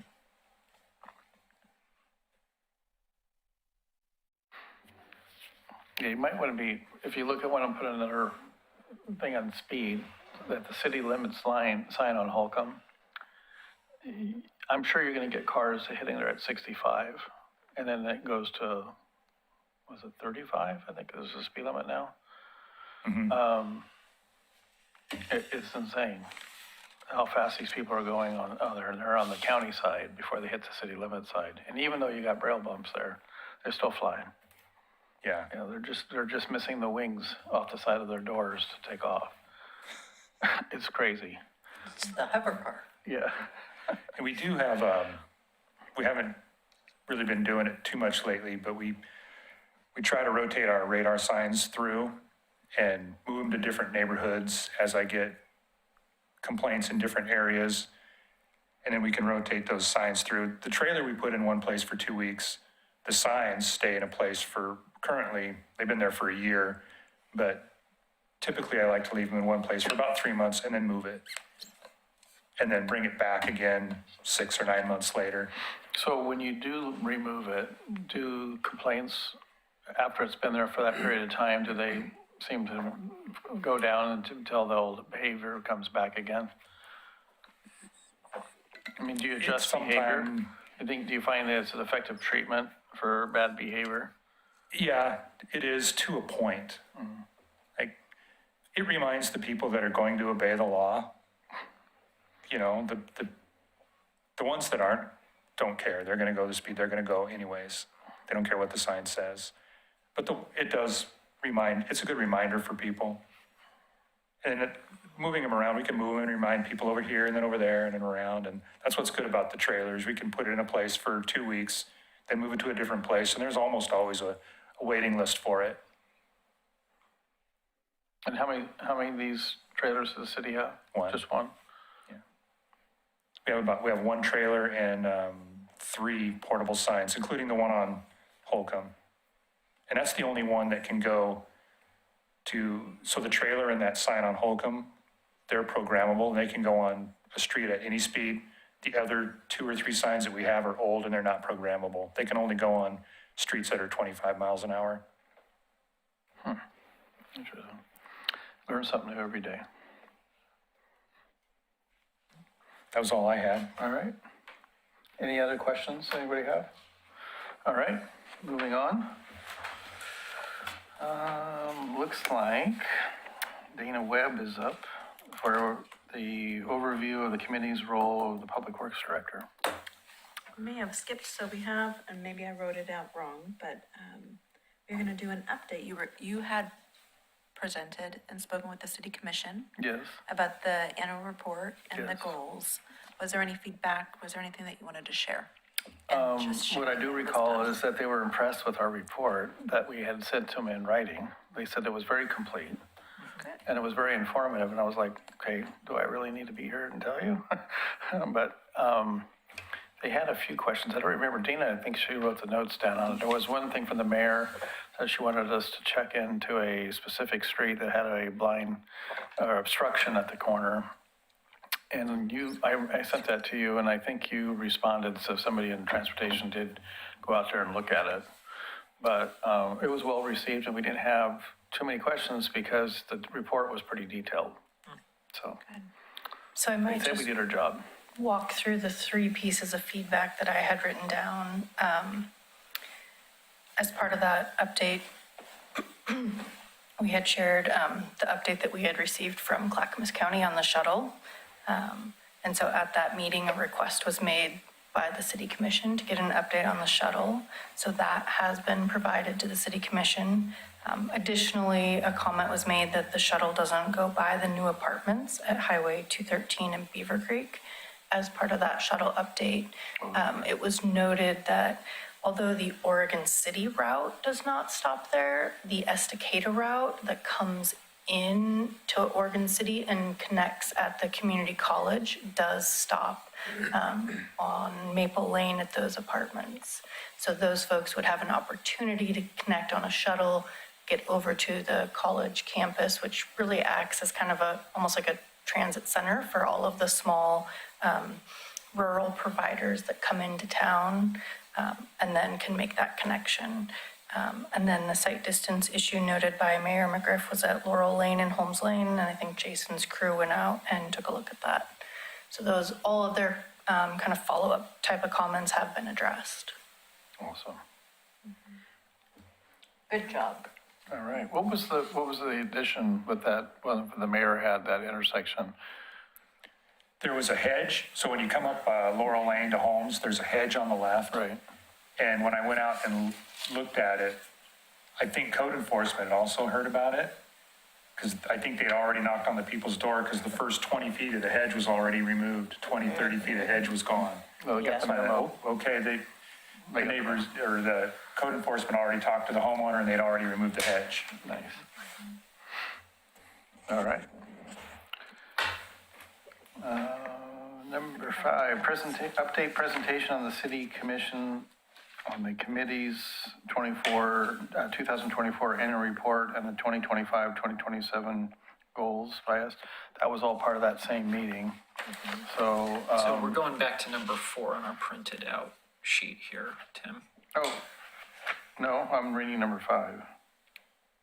Oh, maybe I jumped ahead and I apologize. That was on me. Okay. That's okay. I think our slides got out of Yeah, order. it's just a switch in the agenda order. It'll be fine. Let's see. So we're at, We didn't, this is on the TAC goals. Is this what they're referring to? not yet, so we're gonna start here for the TAC role and responsibility overview with some new members. Dayna just wanted to give a overview to everybody. Oh, okay. Those Gotcha. roles and responsibilities at the TAC. All right, so with our new members, I just thought I would do kind of a welcome and just a high-level overview of kind of the Transportation Advisory Committee. So first of all, thank you for volunteering to serve on the committee for the City of Oregon City. We appreciate you taking the time to be involved in your community. The committee's main goal is to stay informed about transportation projects and initiatives happening across the city, to share perspectives, ask questions, and provide feedback from the community. Many meetings involve updates from city staff about current projects, planning efforts, or upcoming work. So while the committee does not make a final decision, such as our planning commission does make final decisions, members are still able to contribute in important ways. And so those include asking questions and helping clarify information for the public. So just like tonight, how you ask those questions about authority of a committee, sharing community perspectives or concerns. So as you're out talking with your neighbors and you're hearing those things, your role is really to bring those back, representing the voices of your neighbors. Providing feedback on projects and policies that are brought to the committee. Oftentimes, we'll, if timing allows, we'll bring a grant application project looking for a letter of support from the Transportation Advisory Committee. Occasionally, those timelines don't work out as well with the every other month meetings, but usually we can get those lined up to be able to bring those to TAC. If there's requests for feedback for prioritization of transportation projects that staff may share, often lately we haven't had what I would call enough cash to prioritize money projects. Generally, what we've done is the cash that we do have is really those grant matches. So that is typically how we prioritize projects. If I can use someone else's money and put a little bit of the city's in, that's usually the project that gets prioritized because of that outside funding. And then again, really serving as a liaison to your neighborhood associations, and the broader community. So helping bring that local perspective to the discussions and sharing that information back out. And then I also wanted to share what the committee really doesn't cover. So the committee does not review or approve land use applications, even related to transportation and traffic. That is under the purview of the Planning Commission.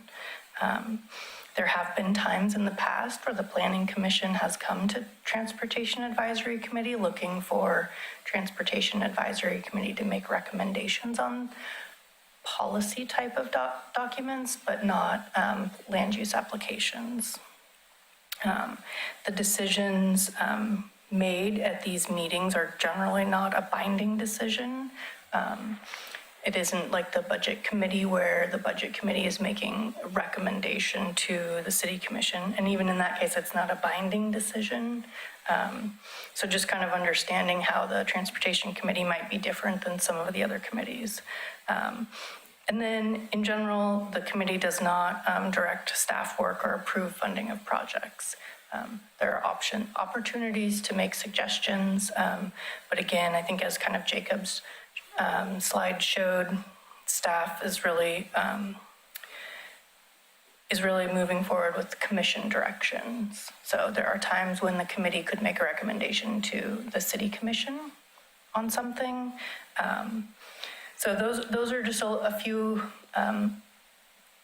things to help make you guys understand kind of where your role is. And so really this committee serves as a forum for information sharing and community perspective, and then understanding the ongoing transportation work. So your curiosity, your questions, and your lived experience are what make the committee valuable. So you bring that kind of boots on the ground from your own neighborhoods. That although we can drive around and see it, we don't see it in the evenings, on the weekends, and we don't, drive through your neighborhoods daily. So that information is helpful to us. And although this committee is advisory, your ideas and your questions, they spark change. So we take that feedback and apply that to our projects. So thank you for volunteering your time, and let me know if you have any questions.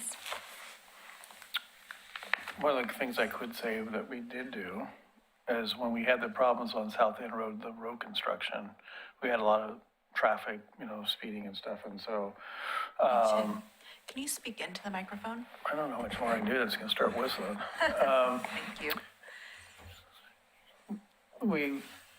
Public Works looked at getting these portable speed humps, which were a lot less expensive to experiment with. And that, as a community group, we all worked on that, gave the city to look at it, and then they actually implemented it as a cost-saving measure to control speed.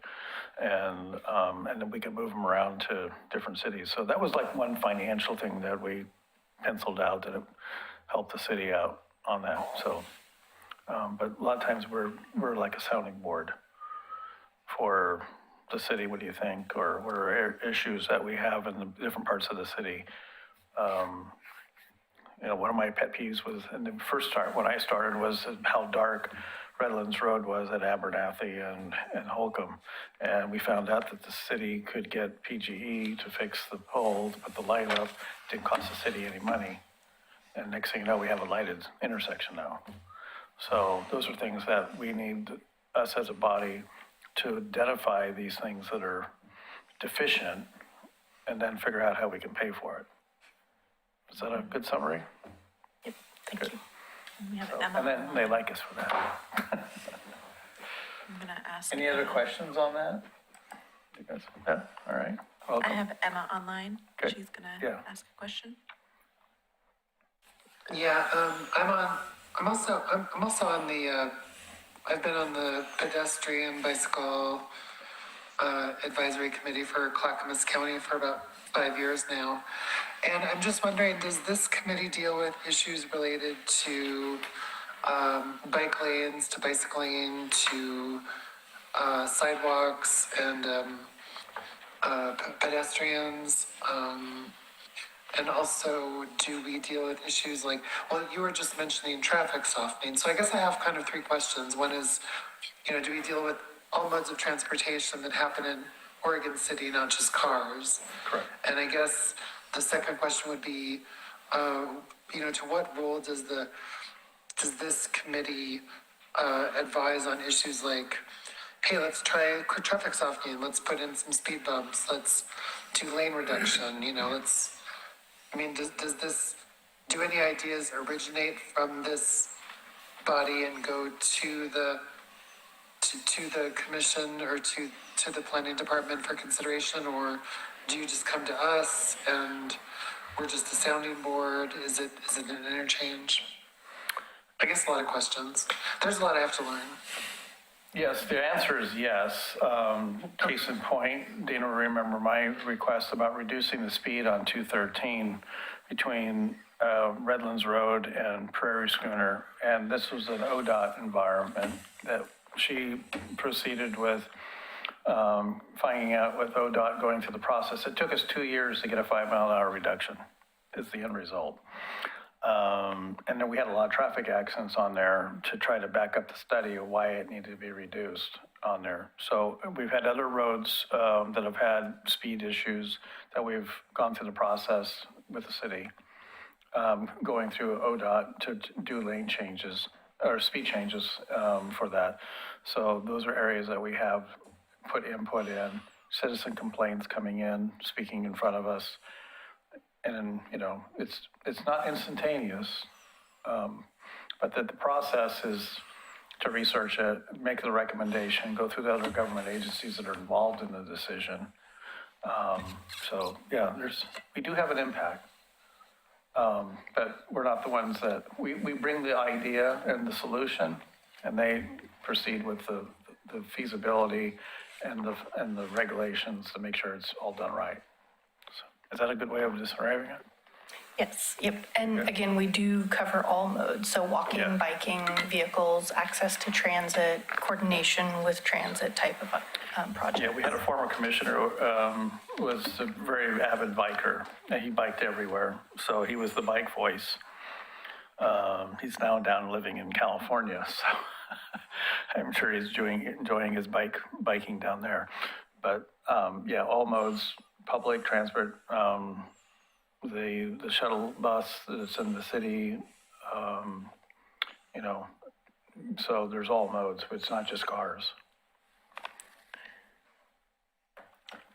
Thank you. You're welcome. Anything else? All right, moving on. Are we going on to number 6 now? Goals? Yeah. All right. Review and discuss the goals for the year ahead. Who is in charge of that subject? Well, as they are, so with the new members, I thought it would be nice that the first meeting, all of you could be introduced to the goals that were set and be discussed, maybe clarify or set more streamlined planning for the year. Like talk amongst yourselves and figure out the direction that we're gonna go forward in the year. Or if you want to change anything, we can we can't add more, but we can edit and maybe list them in order. Kind of, you can lead that conversation. So this is the goals with the city council, right? These are the TAC goals that we aligned With the city council, which is yeah. on the second page. Yeah, so that was the fourth quarter of the year, last year, 25, we moved a lot of the things down. We're in line with the city's goals. On the back, there should be a chart that says increased community engagement opportunities, like for number 4. Most of our stuff was in the 4 or 5 range. We updated, did a lot of changes in the second section there with the engagement of community leaders, the community and education. I don't know if you want me to read through these or you can just read along in there, but that was, we made quite a bit of adjustments in that there, and those pertain to both goals 4 and 5 of the city commission's goals. Number 3, there was changes in there. A lot of that had to do with the tolling, prospective tolling and the Abernathy Bridge construction. Working with the bicycle access during construction. There was a lot of controversy about the space underneath the road that's underneath the Abernathy Bridge. But remember, they were moving the setup for the construction company, and it was impeding the walkers and the bikers in there. Let's see. And then on number 4, this was new, I believe, that we added for 25. Numbers, and the 5th one, review of the transportation system plan. Public Works gave us a big history of this and how it changed, and that they're dealt with 3 of the city commission's goals. And the last one was review of the roadway improvement program, including preventative maintenance annual reports. And that was in section 3 for the city. And that was pretty much it for our goals in there. Some of the other ones, the one keeps getting tabled was the 20 is plenty. And that was mainly because of the city police. What was that? 20 is plenty. There was an option about moving all city neighborhoods, streets to 20 miles an hour. The problem was getting into enforcement. Tigard is one, and who's the other city that's got, parts of Portland have this 20 is plenty. So basically, instead of a 25 mile an hour speed limit, it'd be 20 in neighborhoods. But due to staffing and stuff like that with the police department, they didn't have enough police support. or personnel, I guess I should say, to be able to enforce it, to do that, so. And that was a vote to table we did in Yeah. 2024, It's so not bad. we're bringing it back Yeah. at some point in the next couple of years. It's with not some more bad. information. It will come back. Yeah. We'll just have to see how things change. But I think maybe if we do look at these radar signs, that might be an alternative to get people down to 20. You know, if people are aware of their speeding, we won't need to be at 20. And then you don't have to go through the process with ODOT and getting the roads approved for a lower speed limit. So question for staff, do you need a final motion or approval of these goals for the next couple of years? Or are you just looking to provide this information about goals we've already approved for our new members? So these goals are set from 2025 through 2027, so there's no vote required on it. You had done that at the end of the last year. It's more of to provide discussion and focus towards the rest of the year. These are your goals, and would you want to plan anything to move forward together? What do you want to focus on as a group? And just share that everybody has, you can review them between now and May, and maybe bring it back with some thoughts and discussion points. And in your packet, I included the bylaws, just so that you're familiar with those. And you'll notice that number 5, and I think number 6 too, I'll have to look at the bylaws again, they are required. So Dayna, I believe at the May meeting, will go over a little bit of the TSP plan to kind of meet that expectation and talk about it in more detail. So especially from new members, I'd be interested in what specific votes you're looking forward to, discussion points that could lead to specific recommendations to City Commission, such as 20 is plenty is going to be one such discussion that could lead to a recommendation for City Commission. Are there any others that especially the new members are looking forward to?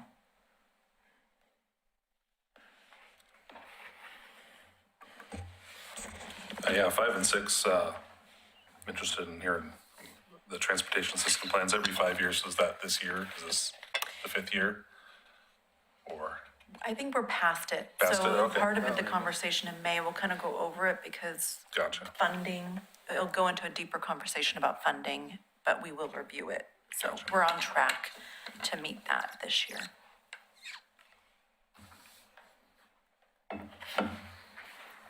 All right. Any other further discussion on that?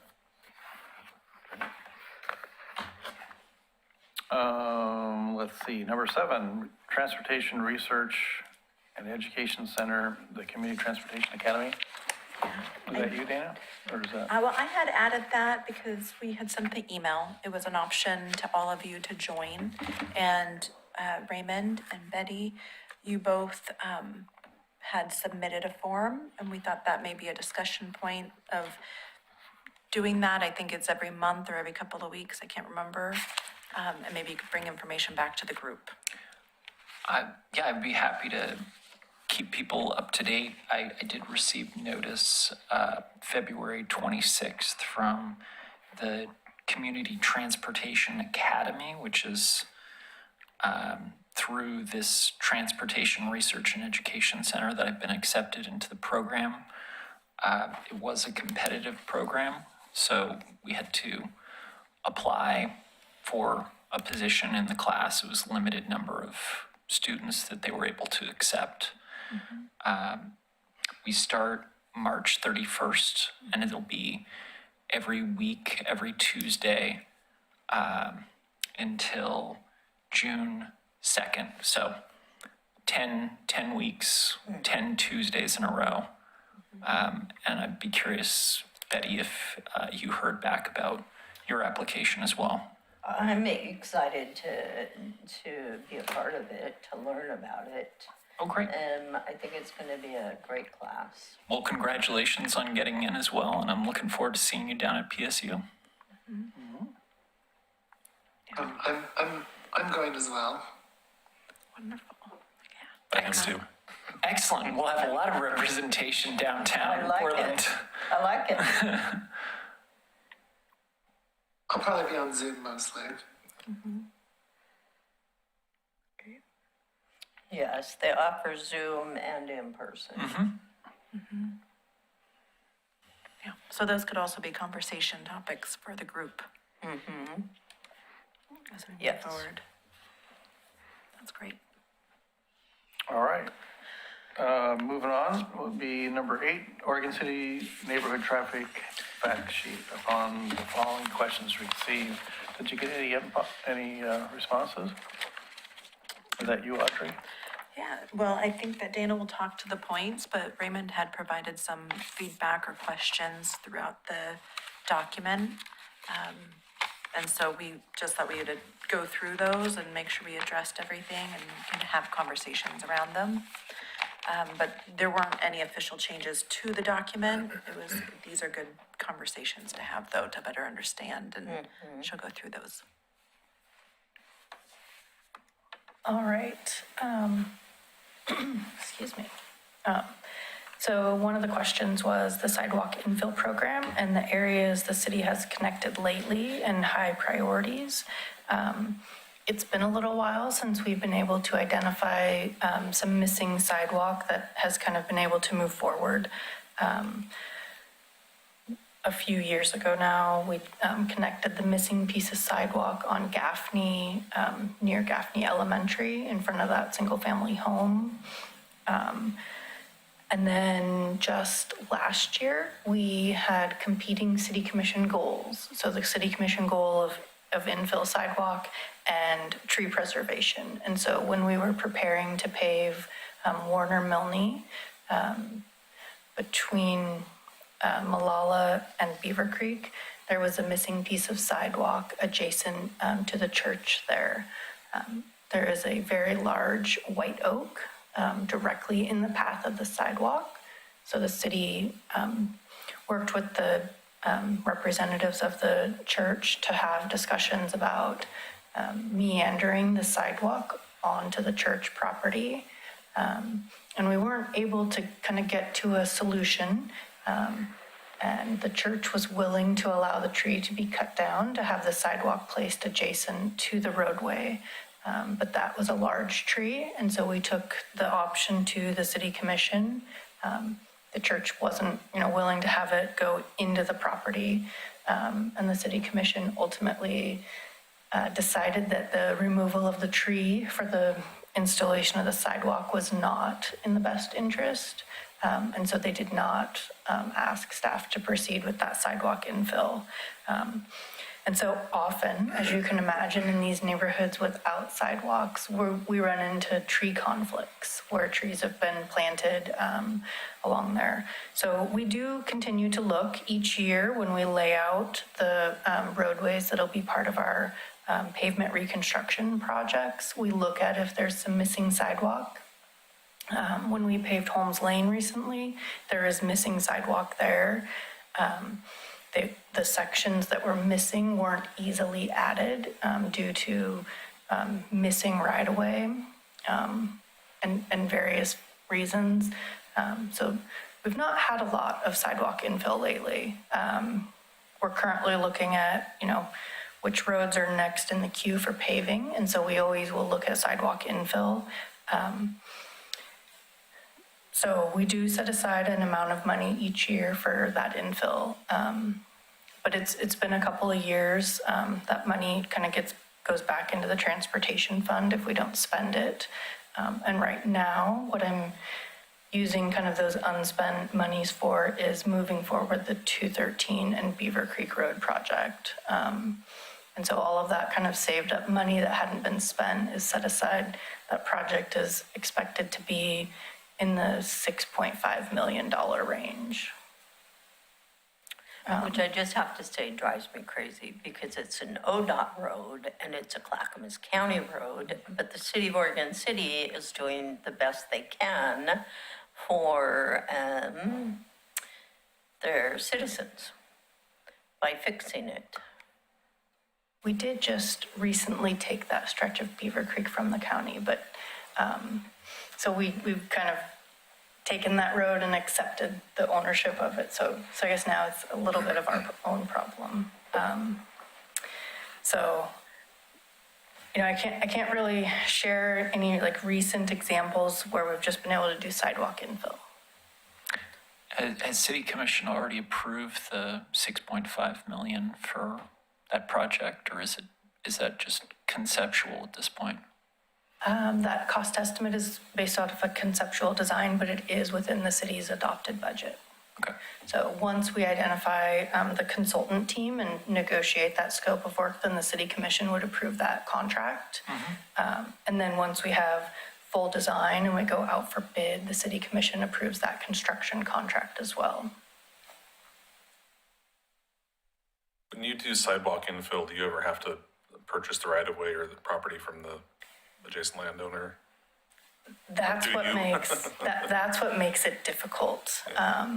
And so sometimes there's a willing owner that will donate the land. But if we have to go through an appraisal and a full acquisition process, that takes months to do. And so it's not something that often moves forward by itself. And then once the sidewalk's in, it's up to the homeowner to maintain it, right? Is that how the code works? Yes, the code states that a sidewalk is the responsibility of the adjacent homeowner. How about in cases where the homeowner has claimed right-of-way for their own private use, extended their yard out and maybe even installed fencing into the city's right-of-way? Is the city prepared to take that back for sidewalk construction? I think if there was an opportunity to kind of work with them, yes, we'd probably, approach them to, move outside of the right of way, and could utilize code enforcement if we had to. We always try and approach everything, on a, work together type of manner.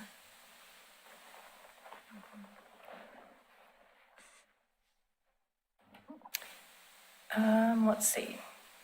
Next one is high demand for increased connectivity of bike lanes. We currently don't have any bike lane projects within our capital plan. What I will share is that each time we repave a road before we put back down the pavement markings, we're making, conscious decision of how wide should the lanes be, how wide should the bike lanes be.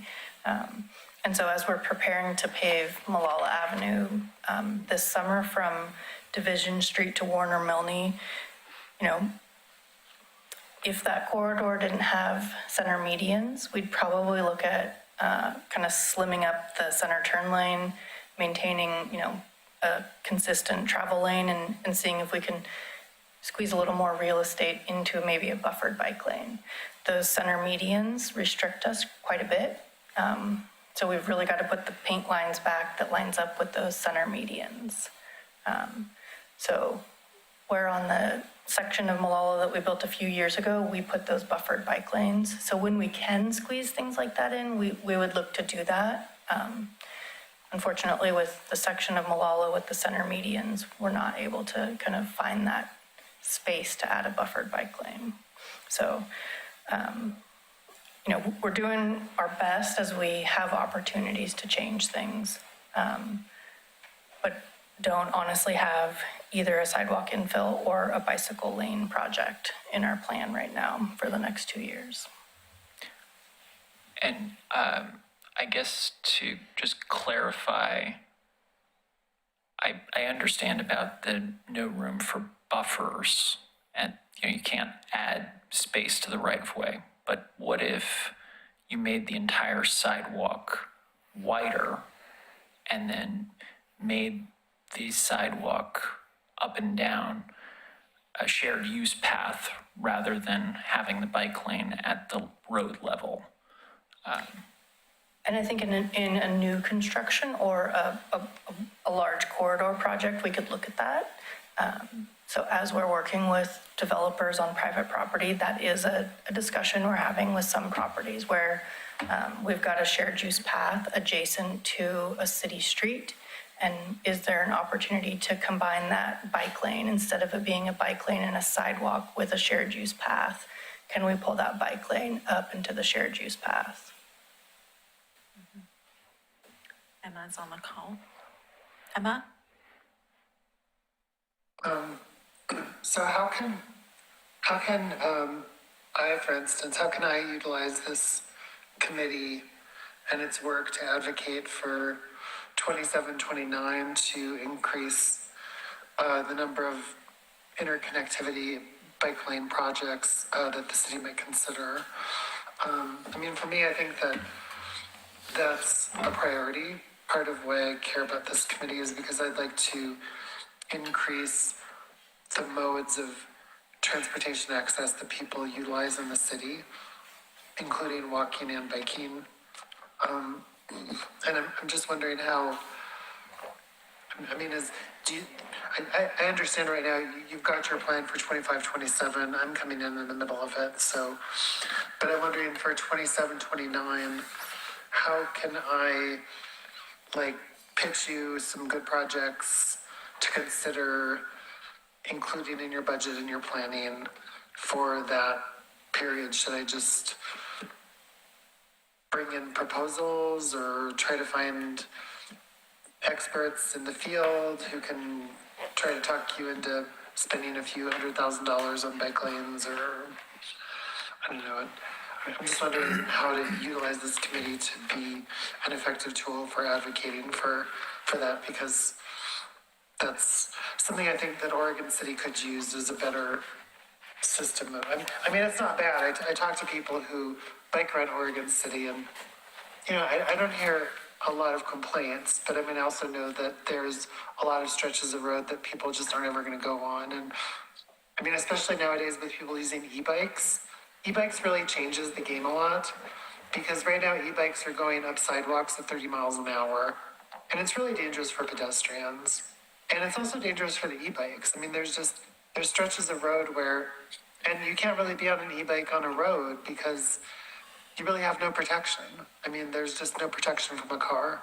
You're still basically on a bike even though you're going 30 miles an hour. And so the bike lanes are where the e-bikes tend to travel. And, there's a whole other issue about safety of slower moving bicycles going on those lanes, having to compete with e-bikes. But that's a bike conversation. But, increasing the number, I mean, like, for instance, on that stretch that you're working on right now, up on Malala, is there any chance, like, in Portland, what they do sometimes is they get rid of the middle lane. They'll just get rid of that middle turn lane, because, I mean, I know it's important. It's important people want to have the turn lane so that they get their car into the middle so that they can safely merge. But maybe there's also a perspective of kind of like maybe getting rid of the middle lane, putting bike lanes on both sides, and then slowing down the traffic. I don't know. That's what they've, that's what they did on Foster. They did it on parts of Sandy. It seems to be working pretty well. I mean, I don't know. I'm just rambling. Sorry. No, and I think this is kind of where, a great place to share those. So with the 213 and Beaver Creek project, we have been saving for years to be able to afford that project. For the city to come up with the 6.5 million, I think we've been saving for 6 or more years so that we have that funding for the project. Once that large project is fully funded and, kind of moving itself forward, there is opportunity for, some smaller projects. And again, this is always, that question, and maybe you deal with this in your own home budget. Do I do 6 small projects, or do I save my money up and do that big project, right? Is it the roof, or am I doing the water heater and the washing machine this year, kind of a thing? And so, with the feedback from many of the neighborhoods and from our city commission, that big project was what was prioritized, addressing that AM traffic problem that backs all the way up to the college entrance in the mornings, is really, what the commission has requested be addressed. So once we kind of wrap that up, there's opportunity for us to kind of look at some of these smaller projects. And I think if you've got feedback on which bicycle ones are most beneficial to the community, that's helpful to share. Yeah, thank you. All right. Communications, anything on that? Oh, we're still getting through some questions here. Oh, which question? We got through, we're on question 2 here from the neighborhood traffic fact sheet. Oh, okay. So I think the next one that was the 20 is plenty, and when is staff planning to present on this again? I think we've heard from the police department that they don't generally have the resources to enforce this.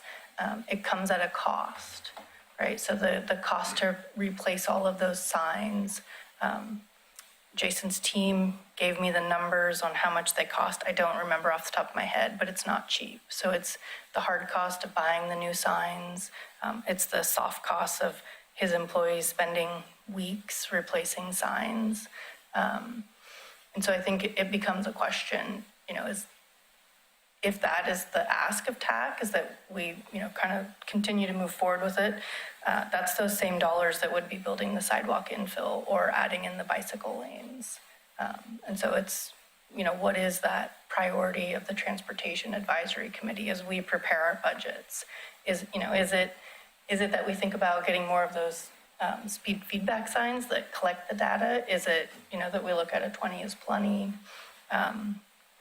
Or is it that we work on getting that infrastructure on the ground? The bucket of money is the same, and it's how do we allocate that? So I guess I don't have it on a schedule to bring it back at this point. I would be looking for the TAC to request it and have I don't know if a quorum is the right word, a consensus, that it's a topic that you want to spend your time talking about. The next one was, what changes did the city make to its speed zones in response to the state approving 50th percentile speed as the new standard as opposed to the 85th percentile for urban areas? So I think when we were having our conversations about the city looking to get certified to do its own speed limits approvals, I took a look at trying to remember how we made a map that laid out the posted versus 50th percentile speeds, and I think there were 4 or 5 roadways that would likely be able to see a 5-mile-an-hour drop in the posted speed. But because those were not speeds the city can approve on our own, I would need to apply through the ODOT process. At that time, that process was taking about 2 years. And so it's a pretty big staff effort to prepare the documentation and then sit in the queue at ODOT for 2 years. So with our staffing levels, that wasn't something that we moved forward. If that's a request of the Transportation Advisory Committee, we can look at if we can find some staff capacity to complete those studies and determine if they would be able to be 5 mile an hour less.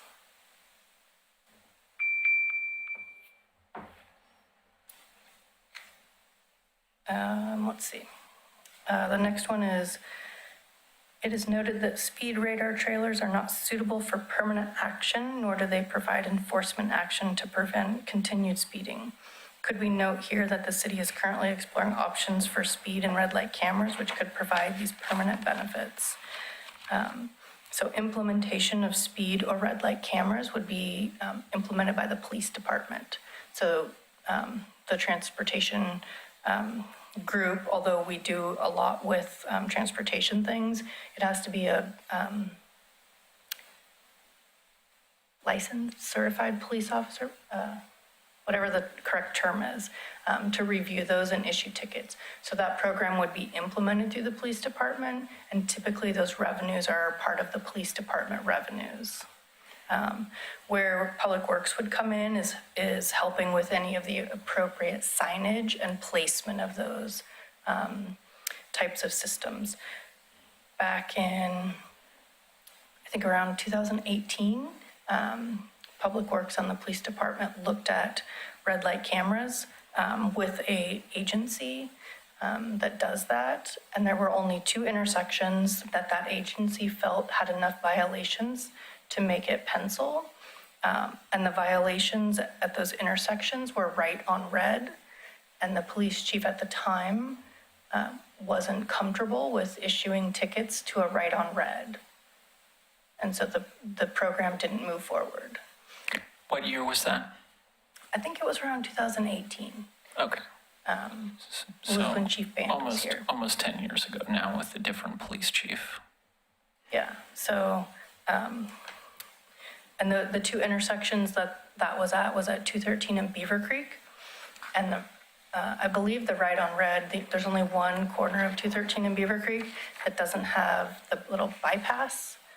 So it was that eastbound to southbound movement that was the right on red that would have been ticketed. And they just looked at the red light cameras, not speed cameras.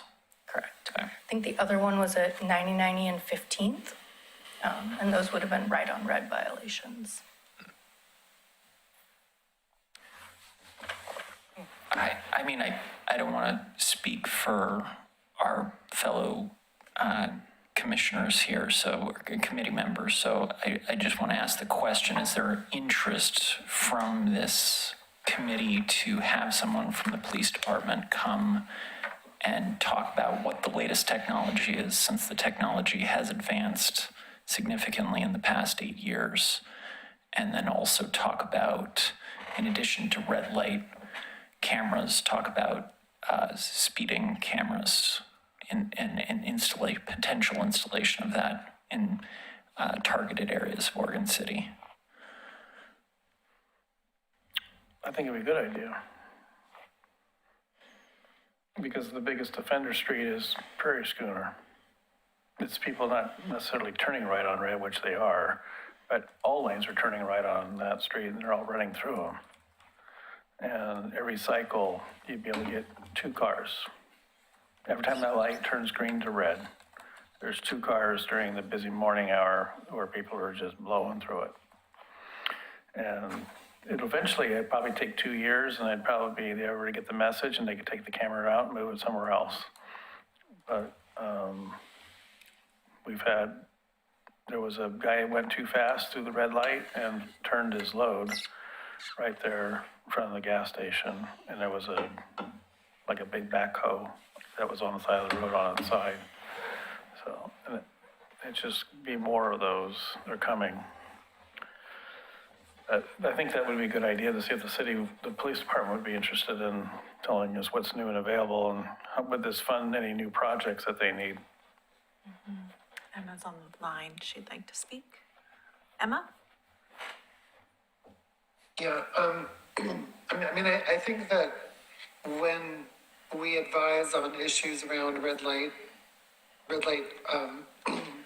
ticket cameras and speeding cameras, I think I think that really the bottom line issue is it going to save lives, you know?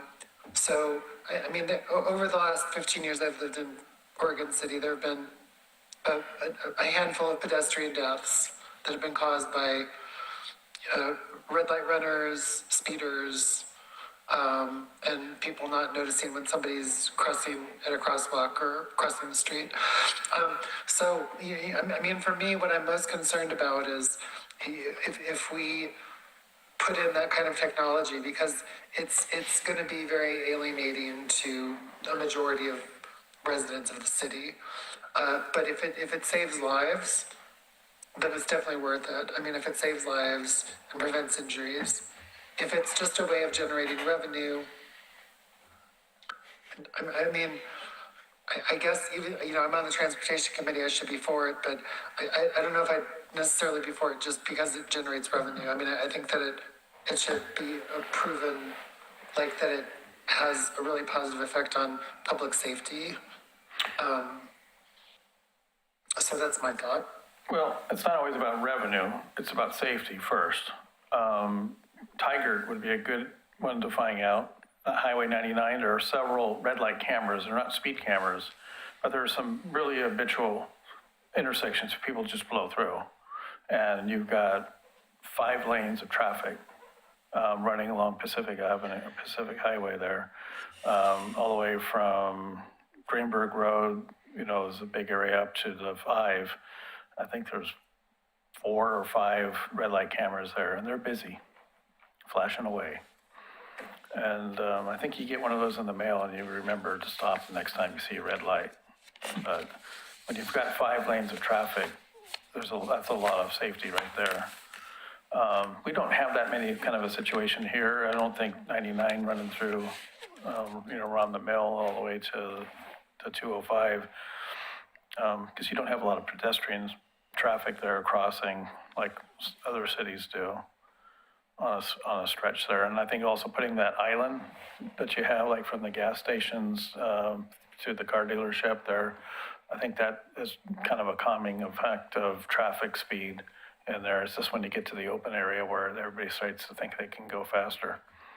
But are you able to communicate with Tiger? Can they give you data? I know the police chief would be able to connect with them. I know they are effective long-term at addressing safety. Unfortunately, what you'll often see when they're first installed is you'll see an increase in rear-end traffic with everybody slamming on the brakes because they don't want the ticket and the guy behind them thinking they're going to run it and he's going to run it too. So you often will see an increase in those rear-end crashes until folks get a little bit more used to everybody's going to obey the red light at that intersection. But I know the chief speaks with other cities about, what it takes to run the program, what the kind of FTE need for reviewing the tickets is. A police officer has to review each video and confirm it's a violation. So he would be able to provide that kind of information. The Beaverton and Tiger, especially on the Washington County side, are the ones that have had that. They've had, the different things on the traffic signs and stuff where they had red means red, or they had another campaign that they put up on all the side streets till everybody got the message and then they removed them. But they never removed the red light cameras. They've been there for years. And that too is a highway, because it's connecting to the coast. It's the other access to get to the coast, but it's a major part of their city. In there, and Beaverton's got quite a few also in there, I think, but it's something to look at. I mean, my only place that I notice the worst violations is at Prairie Schooner. Every morning I go through there, I could be collecting, $100 bills every day, and I wouldn't have to go to work. Just the time that thing switches. But you change people's behavior when it comes out of their wallet. And then they'll stop doing it. And then when they get the ticket, their insurance company will change their behavior also. So it's all about, the end goal is public safety. Something we look at. What was your question again, Raymond? Oh, I got my question answered. Okay. There's at least 3 of us who have spoken up saying that they're interested in hearing from the police department on this topic, and then we can decide whether it's in the public interest and something to recommend to city commission once they've presented. Got it. And you got the last question there? Do we have an example of a chicane in Oregon City? And would it be helpful to note where there is one, or perhaps where one is called for in the TSP? closest thing would be Glen Oak Road. That little island in the middle. Okay. You need Yeah. the mic. It's just a little Glen Oak Road has that little tiny island on it. I guess it's not really a chicane, but that would probably be the closest that we would have to a chicane. There's not really, there's a couple of Oregon grape growing in it, and most people kind of Formula One over the edge of it, you know? But it's kind of a chicane. I guess that'd be the closest we have. Yeah, I don't think there's anything in the TSP that calls for installation of one. I think to some extent, some of these items in this fact sheet are options that could be looked at as like a developer's laying out a new neighborhood. And so I think that is a discussion topic that, so a little bit of history. The Planning Commission requested that the Transportation Advisory Committee look at local street standards. I think we talked about it a little bit here at TAC, and then staff had a handful of presentations back to the City Commission about it. There was discussions around setting a maximum volume on a local street that could be allowed. And what that might look like, both, is it implementable and is it legal? And so there was discussions around that. Ultimately, where the city commission kind of handed the topic back to staff is to look at it when we move forward with some updates to our transportation system plan, because that would allow it to be looked at more holistically from a transportation perspective, instead of a political policy directive. And so at the time we identify funding for transportation system plan update, that will be one of the technical topics that we would work on is, you know, could it be something like new developments have to implement a handful of these type of options laid out in the traffic fact sheet, like curb bump outs, or narrowing of streets, or, you know, mini roundabouts, or a chicane. And so, although we don't have a lot of these things currently, could they be looked at and could they be required in future neighborhood developments? I know the roundabouts are expensive to build. Large ones, yes. Yeah. There are kind of the mini roundabouts, and we might even call them something else in this fact sheet. Yes. Traffic circle. We Yeah, I might call know it a a traffic circle. developer said that he stopped building in Multnomah County because they were costing him $1 million to put a neighborhood in for every one of those roundabouts. Now in Bend, they live by those things. They're everywhere, but they seem to work. And even on the highway, what is it 97, I guess, now? I mean, all the way from before you get to Costco now I think they've added 4 or 5 in there just to slow the traffic down and allow the intersecting streets that they have to get on the highway there. So, Yeah, and I think in the neighborhood fact sheet, it probably calls it more of a traffic circle, and they're smaller, but it's just enough that as the car kind of comes into that intersection, it makes them slow down, it makes them kind of intentionally kind of go around something. yeah. I think there's a handful of those in kind of southeast Portland where they're not quite a full roundabout, but there's an item in the center of the intersection that reminds you to slow down and kind of be intentional about your movements. Sisters, Oregon's another one. They start putting them in there too.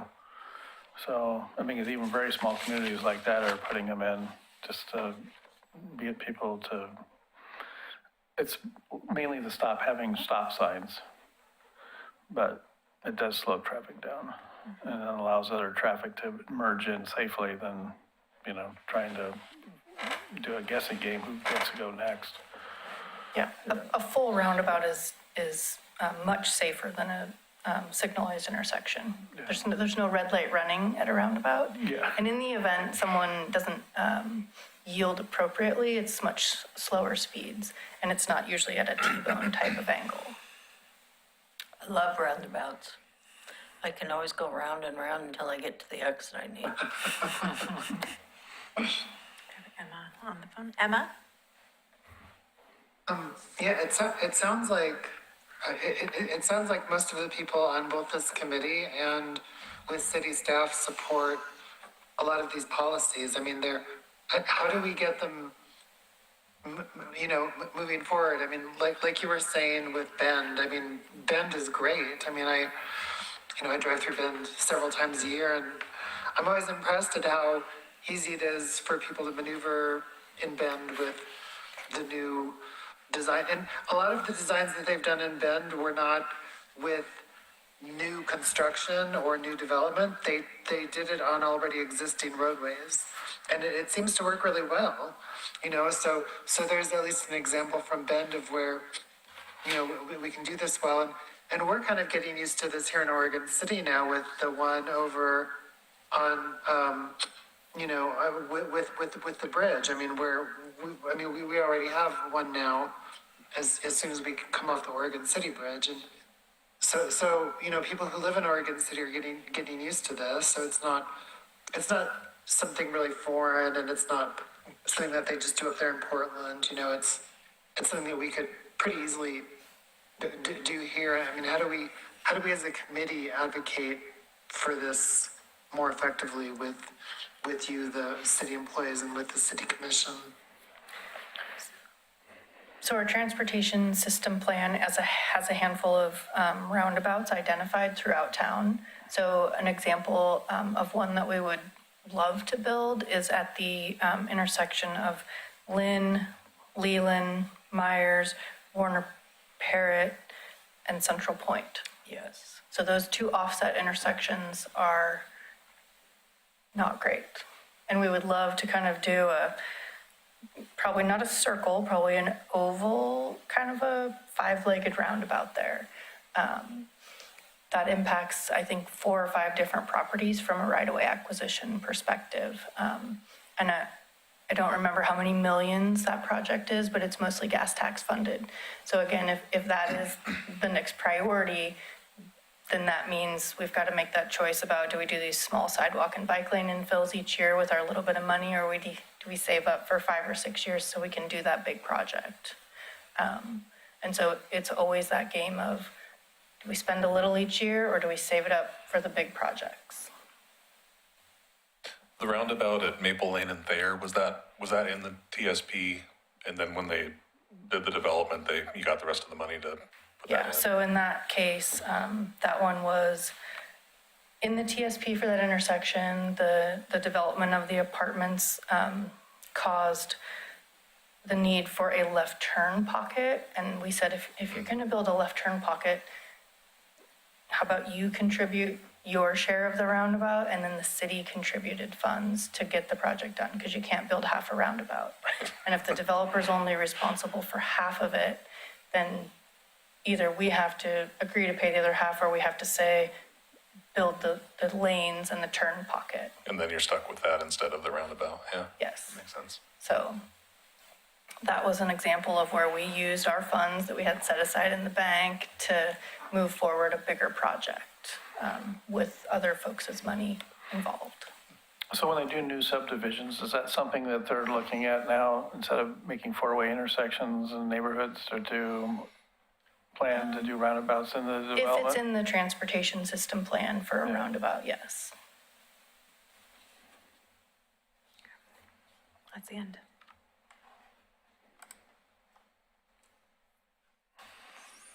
Is that my signal? That is your signal. Okay. Communications, anything left? We've done a lot of communicating of you. tonight.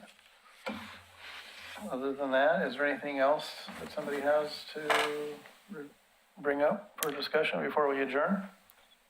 I just want to thank everyone for a very productive meeting. We covered a lot of ground, and it's a longer meeting than usual, but that's kind of what we signed up for when we went from one meeting a month to a meeting every other month. So hopefully we'll be delving into all these topics again in a couple months. And yeah, I'm looking forward to continuing the conversation soon.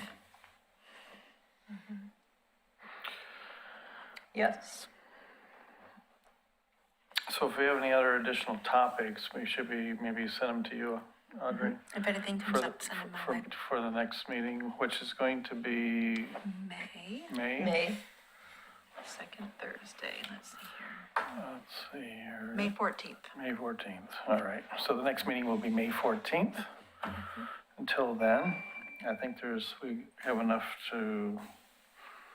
we did a lot of work tonight.